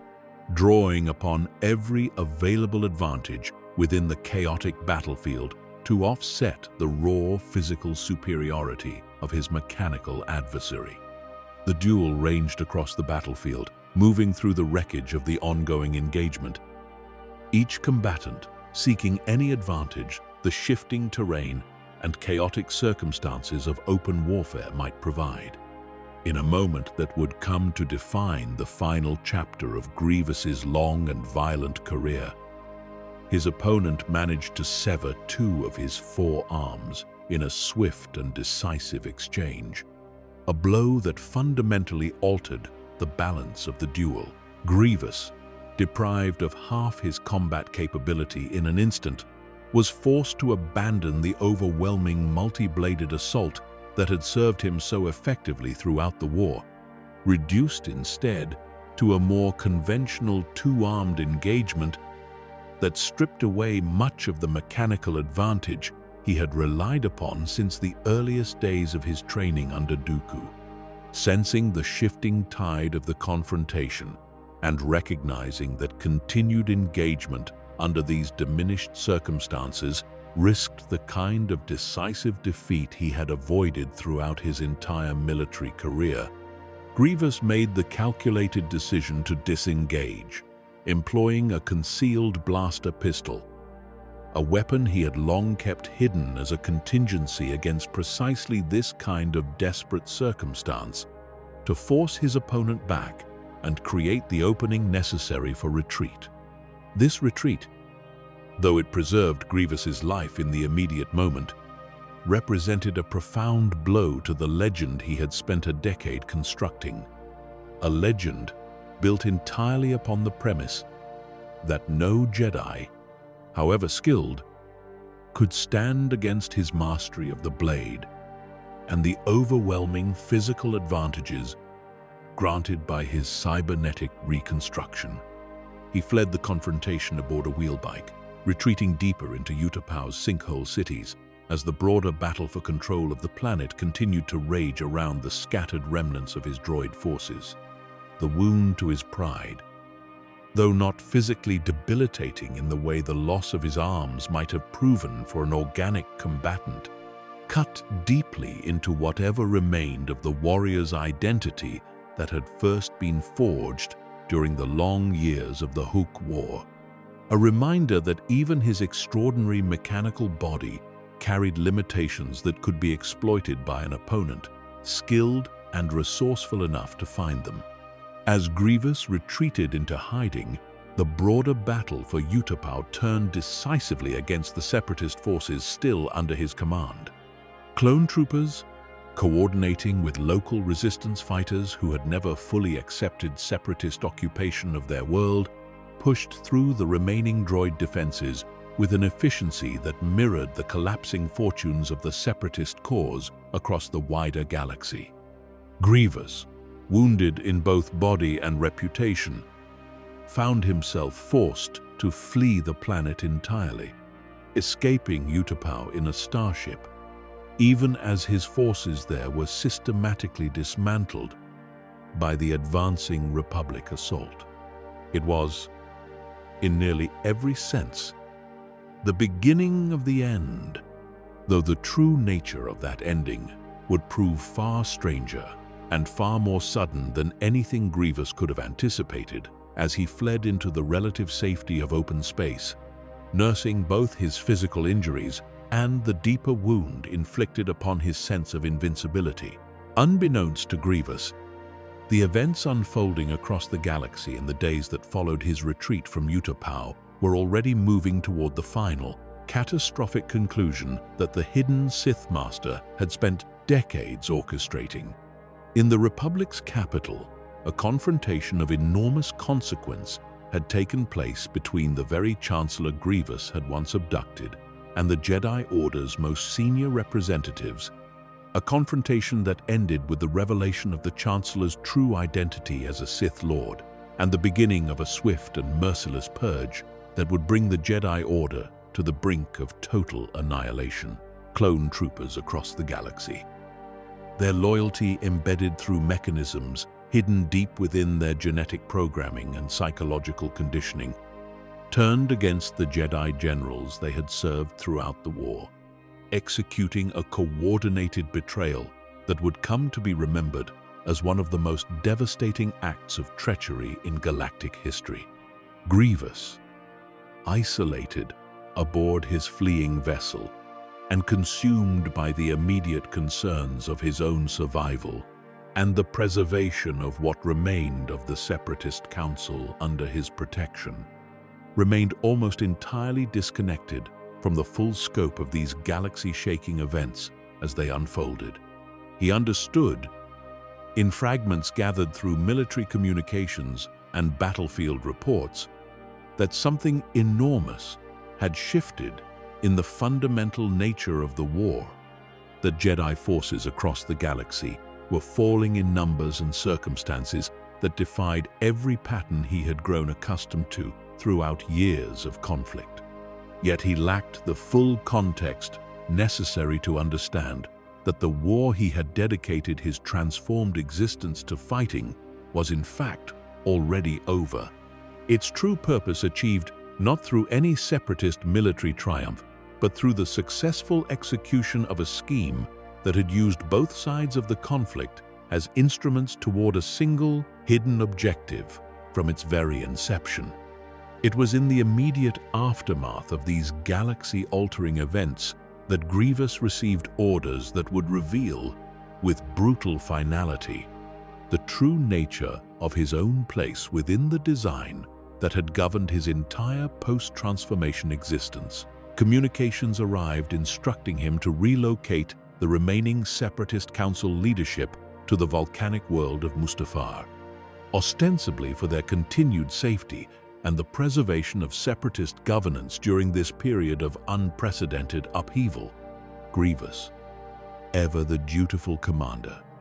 despite the mounting evidence that the cause he served had already collapsed beyond meaningful recovery, complied with these instructions,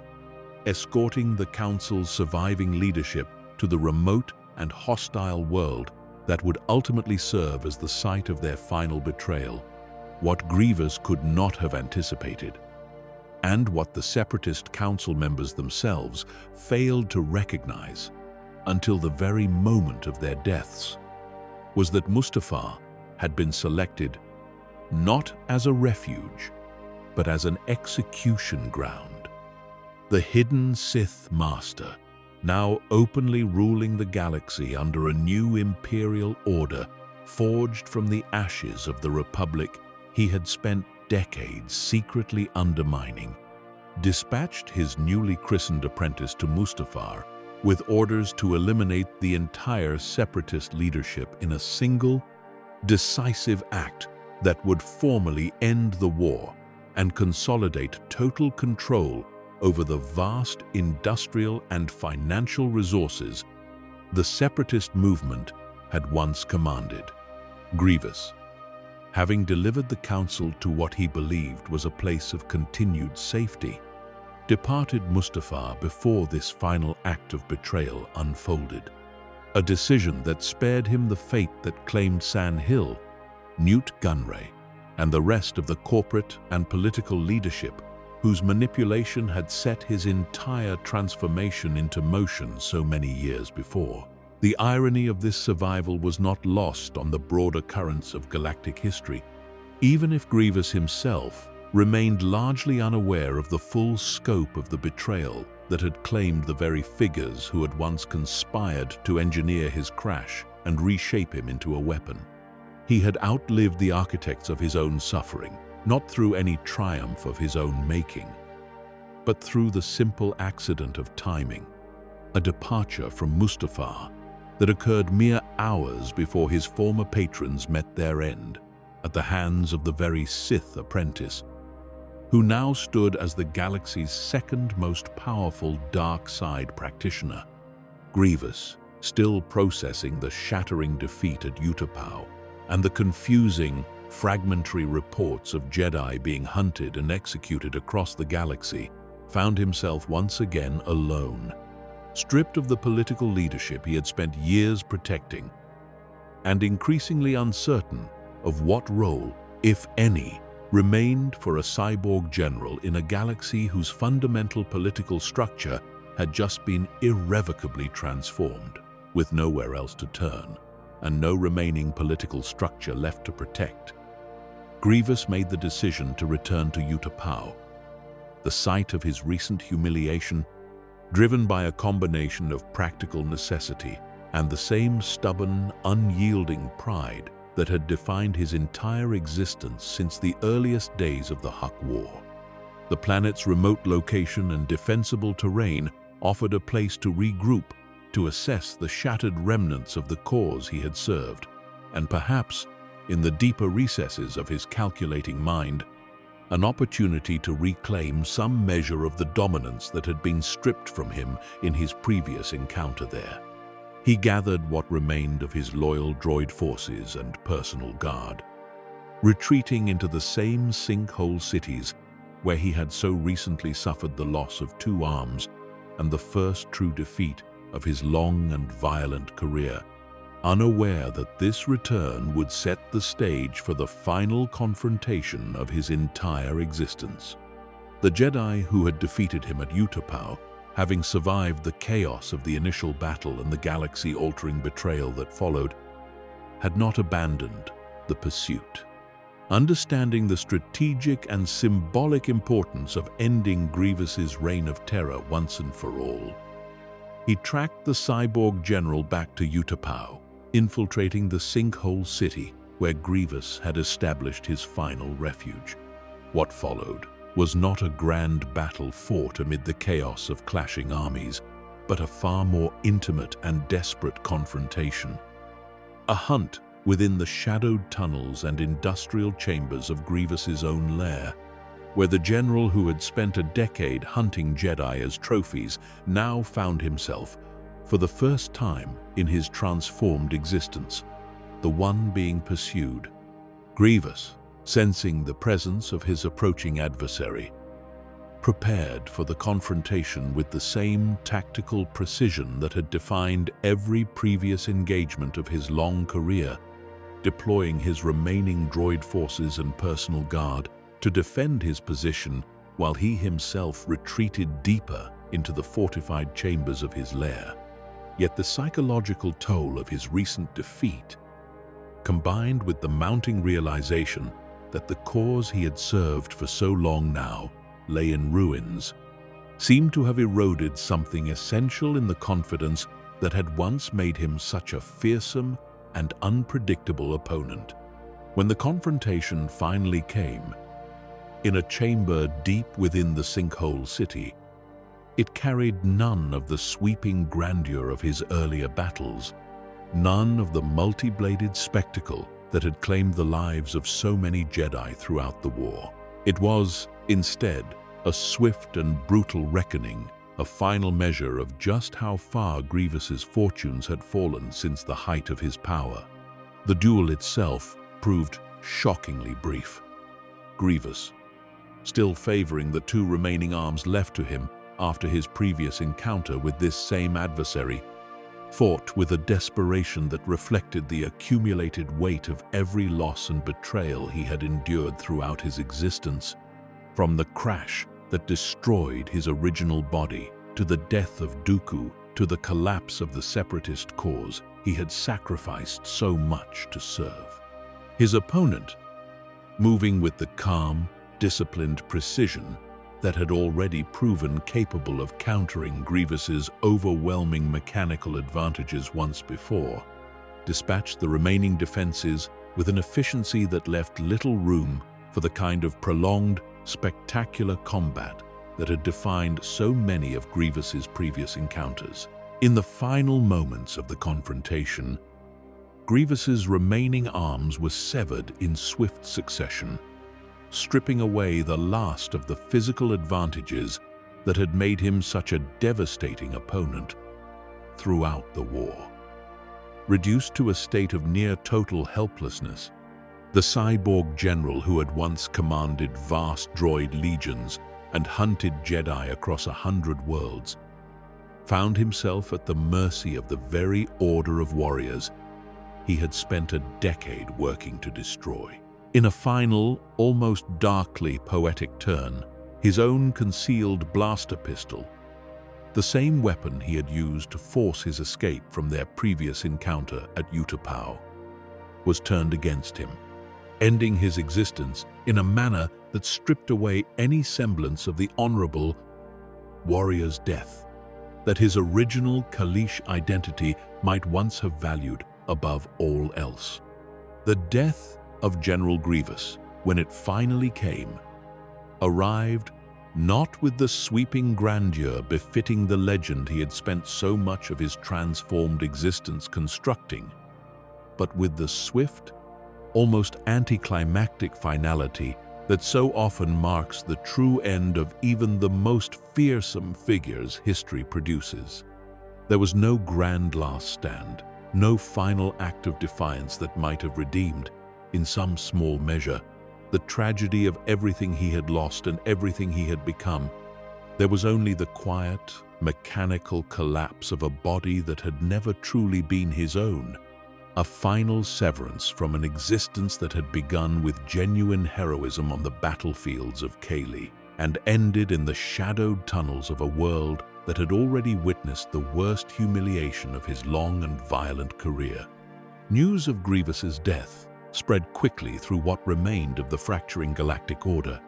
arriving amid a broader torrent of galaxy-altering events that had already transformed the Republic into something new and considerably more authoritarian in the days following the betrayal at Mustafar. For many across the galaxy, the death of the cyborg general, who had terrorized Jedi and Republic forces alike throughout the war, represented a kind of grim symmetry, a fitting end for a figure whose entire existence had been defined by violence, manipulation, and the systematic destruction of the very order of peacekeepers who had ultimately proven responsible for ending his reign of terror. Few among the galaxy's remaining population understood, or had any reason to understand, the deeper tragedy underlying Grievous's story. The warrior from Kali, whose devotion to his people had been exploited and weaponized by forces, far more calculating and far more dangerous than anything he had ever faced on the battlefield. In the years that followed, as the newly formed Galactic Empire consolidated its authority across a galaxy still reeling from the sudden and violent end of the Clone Wars, the legend of General Grievous persisted in fragments, told and retold across countless worlds that had experienced firsthand the devastation his campaigns had inflicted. He became, in the collective memory of a traumatized galaxy, a symbol of the war's brutality, a cautionary figure whose transformation from celebrated warlord to mechanical monster seemed to embody everything horrifying about a conflict that had consumed millions of lives and reshaped the fundamental political structure of galactic civilization. Few remembered, or cared to remember, the young Kalish warrior who had once fought with genuine conviction to protect his people from the devastation of the Hook War, the figure who had shown such promise as both a military commander and a political leader before the engineered crash that stripped away nearly everything organic about his existence. This selective memory represents, perhaps, one of the deepest tragedies embedded within Grievous's story, a narrative erasure that mirrors the physical erasure he suffered during his cybernetic transformation. The galaxy remembered the monster, the collector of lightsabers, the merciless commander who treated both his own droid forces and the organic beings he fought against with equal indifference to their suffering. It largely forgot, or never fully knew, the depth of manipulation that had shaped every stage of his transformation, the calculated cruelty of Dooku and the hidden Sith Master who had engineered his crash, exploited his grief and his hunger for purpose, and ultimately discarded him alongside the rest of the Separatist leadership once his usefulness as a weapon of war had been exhausted. There is a particular kind of tragedy in tracing the arc of a life reshaped so completely by forces beyond its own control, a warrior who began his story fighting for the survival of his people, and ended it as a symbol of everything monstrous that unchecked ambition and manipulation can produce. Grievous never fully understood, and perhaps never could have understood, given the depths of the deception woven around every stage of his transformation, that his entire existence following the crash that destroyed his original body had been shaped by hands far more powerful and far more calculating than his own. He believed himself an architect of his own destiny, a warrior who had transcended the limitations of organic frailty to become something the galaxy had never before witnessed. In truth, he remained, from the moment of his transformation to the moment of his death, exactly what he had been created to be: an instrument of a war orchestrated for purposes he never fully grasped, a weapon forged from grief and manipulation,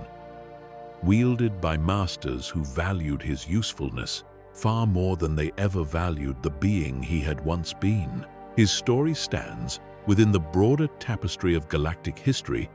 as a meditation on the terrible cost of allowing grief and purpose to be weaponized by those skilled enough to recognize and exploit vulnerability in its earliest stages.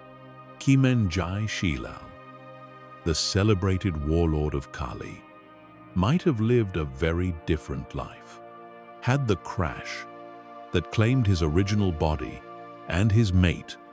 never been engineered, had Count Dooku and the financial architects of the separatist movement never recognized in his grief and his tactical brilliance an opportunity too valuable to ignore. Instead, his story became a cautionary tale of transformation without consent, of an identity rebuilt not to heal or restore, but to serve purposes that had nothing to do with the warrior's own understanding of honor, purpose, or legacy. And yet, even within this tragedy, there remains something worth remembering. Beyond the monster the galaxy came to fear, a reminder that the beings who become symbols of terror and destruction often begin their stories in far more sympathetic circumstances than history typically allows itself to acknowledge.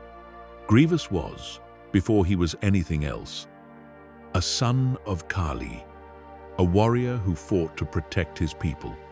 a partner who loved and lost, and a leader whose people once looked to him with genuine hope and admiration. That warrior did not entirely disappear beneath the armor and machinery of his transformation, even if the galaxy at large never had the opportunity to see him as anything other than the fearsome cyborg general who hunted Jedi across 100 worlds. He remained, until the very final moment of his existence, a being shaped as much by loss and manipulation as by the violence he inflicted upon others. A tragic figure whose story continues to resonate as a reminder of how easily grief, ambition, and unchecked power can reshape even the most devoted heart into something the world remembers only as a nightmare. Looking back across the full arc of his existence, from the mountains and battlefields of Kali to the volcanic ruin of a war that consumed the entire galaxy, Grievous's story reveals patterns that echo throughout the broader history of the Jedi and Sith conflict, patterns of manipulation, sacrifice, and the terrible cost extracted from those who allow themselves, whether by choice or by circumstance, to be reshaped entirely in service of a cause they do not fully understand. In many ways, his journey mirrors the fates of countless other figures who found themselves drawn into the orbit of Sith, scheming throughout galactic history. Warriors and leaders whose genuine strengths and convictions were identified, cultivated, and ultimately weaponized by masters skilled in the art of recognizing exploitable vulnerability.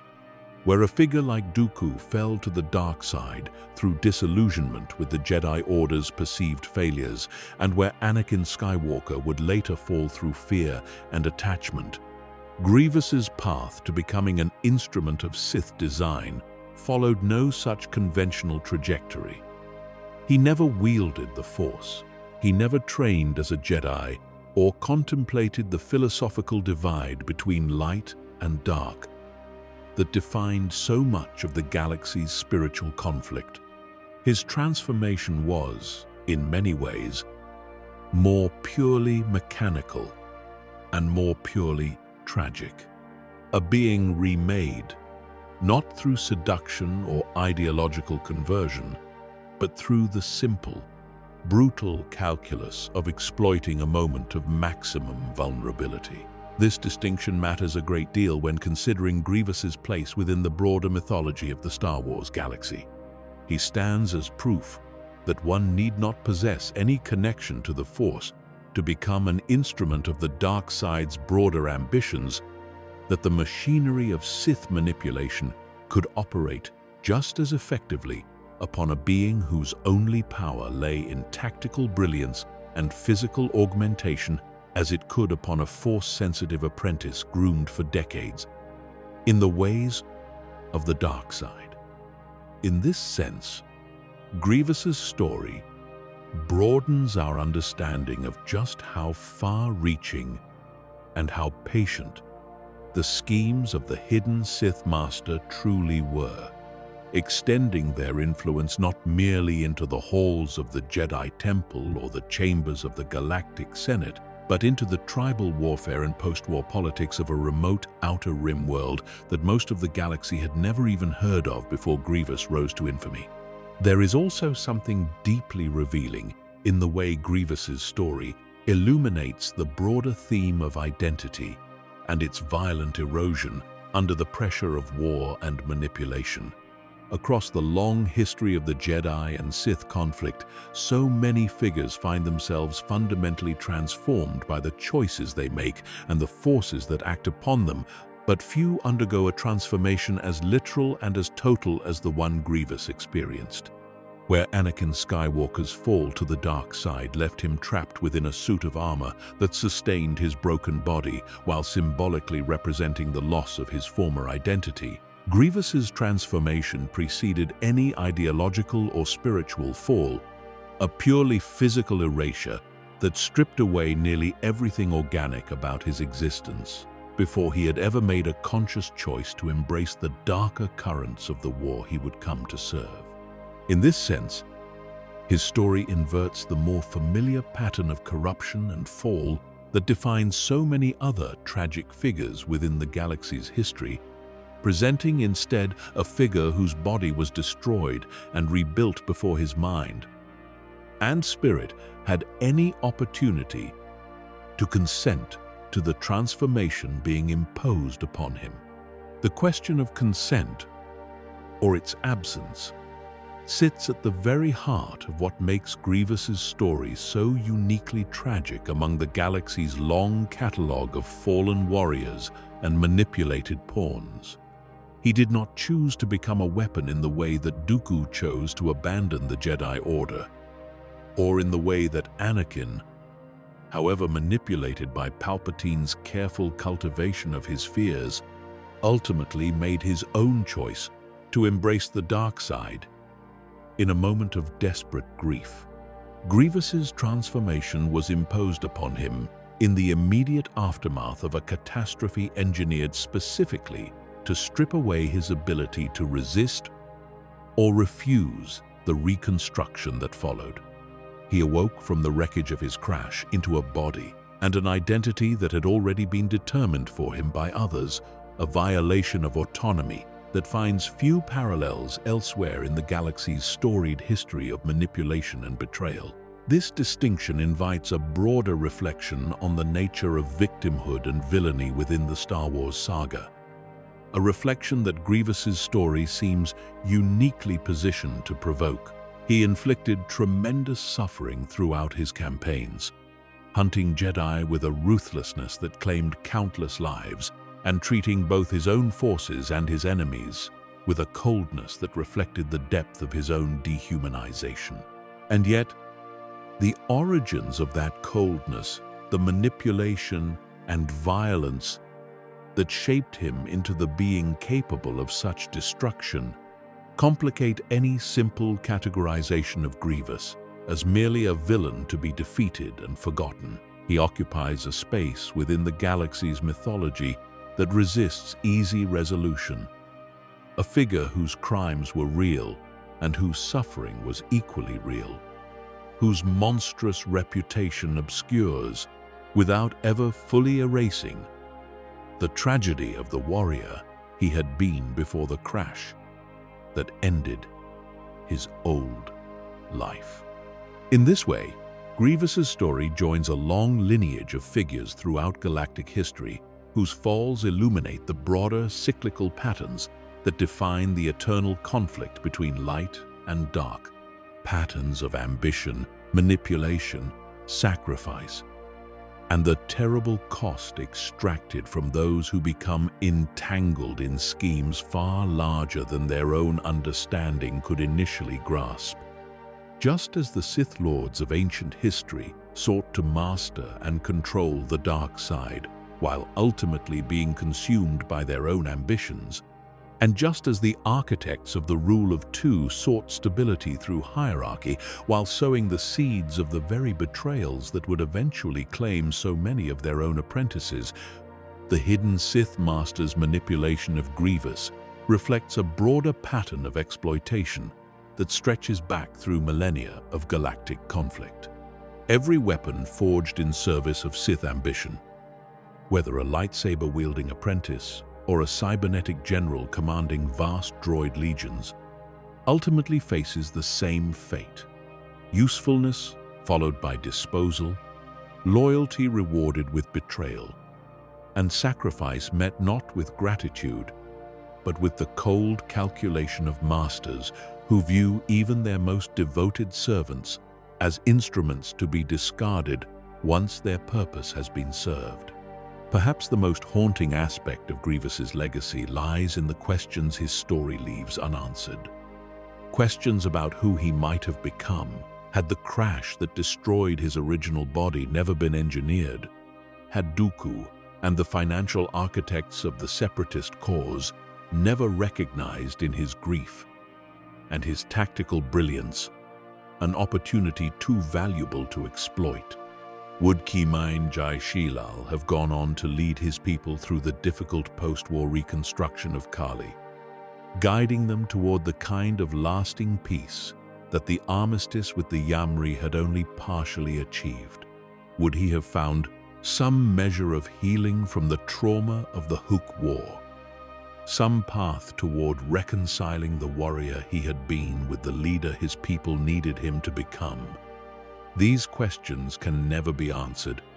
buried beneath the weight of a transformation that erased nearly every possibility for that alternate future. The moment the engineered crash tore through his transport and claimed the life of his mate alongside nearly everything else he had once understood about his own identity. What remains, in the end, is the story the galaxy chose to remember. The story of General Grievous, the cyborg general, the collector of lightsabers, the merciless hunter of Jedi who terrorized the galaxy throughout the darkest years of the Clone Wars before meeting his end in the shadowed tunnels of Utapau at the hands of the very order he had spent a decade working to destroy. It is a story that reflects, in its own singular and mechanical way, so many of the broader truths that define the Star Wars saga as a whole. The terrible cost of unchecked ambition, the vulnerability of even the strongest among us in moments of profound loss and grief, and the patient, calculating cruelty of those who recognize in that vulnerability not a tragedy to be mourned, but an opportunity to be exploited. Grievous's armor is long gone now, scattered across the tunnels of a world that has moved on from the war that once consumed it. But the warning embedded within his story remains as relevant as ever, that the line between hero and monster is often thinner than either the heroes or the monsters themselves ever fully understand. and that even the most devoted warriors can find themselves reshaped, piece by piece, into something they never chose to become, until nothing remains of who they once were, except the legend others choose to remember, and the truth that only they, in the quiet, mechanical spaces of their own transformed existence, ever truly carried within them until the very end.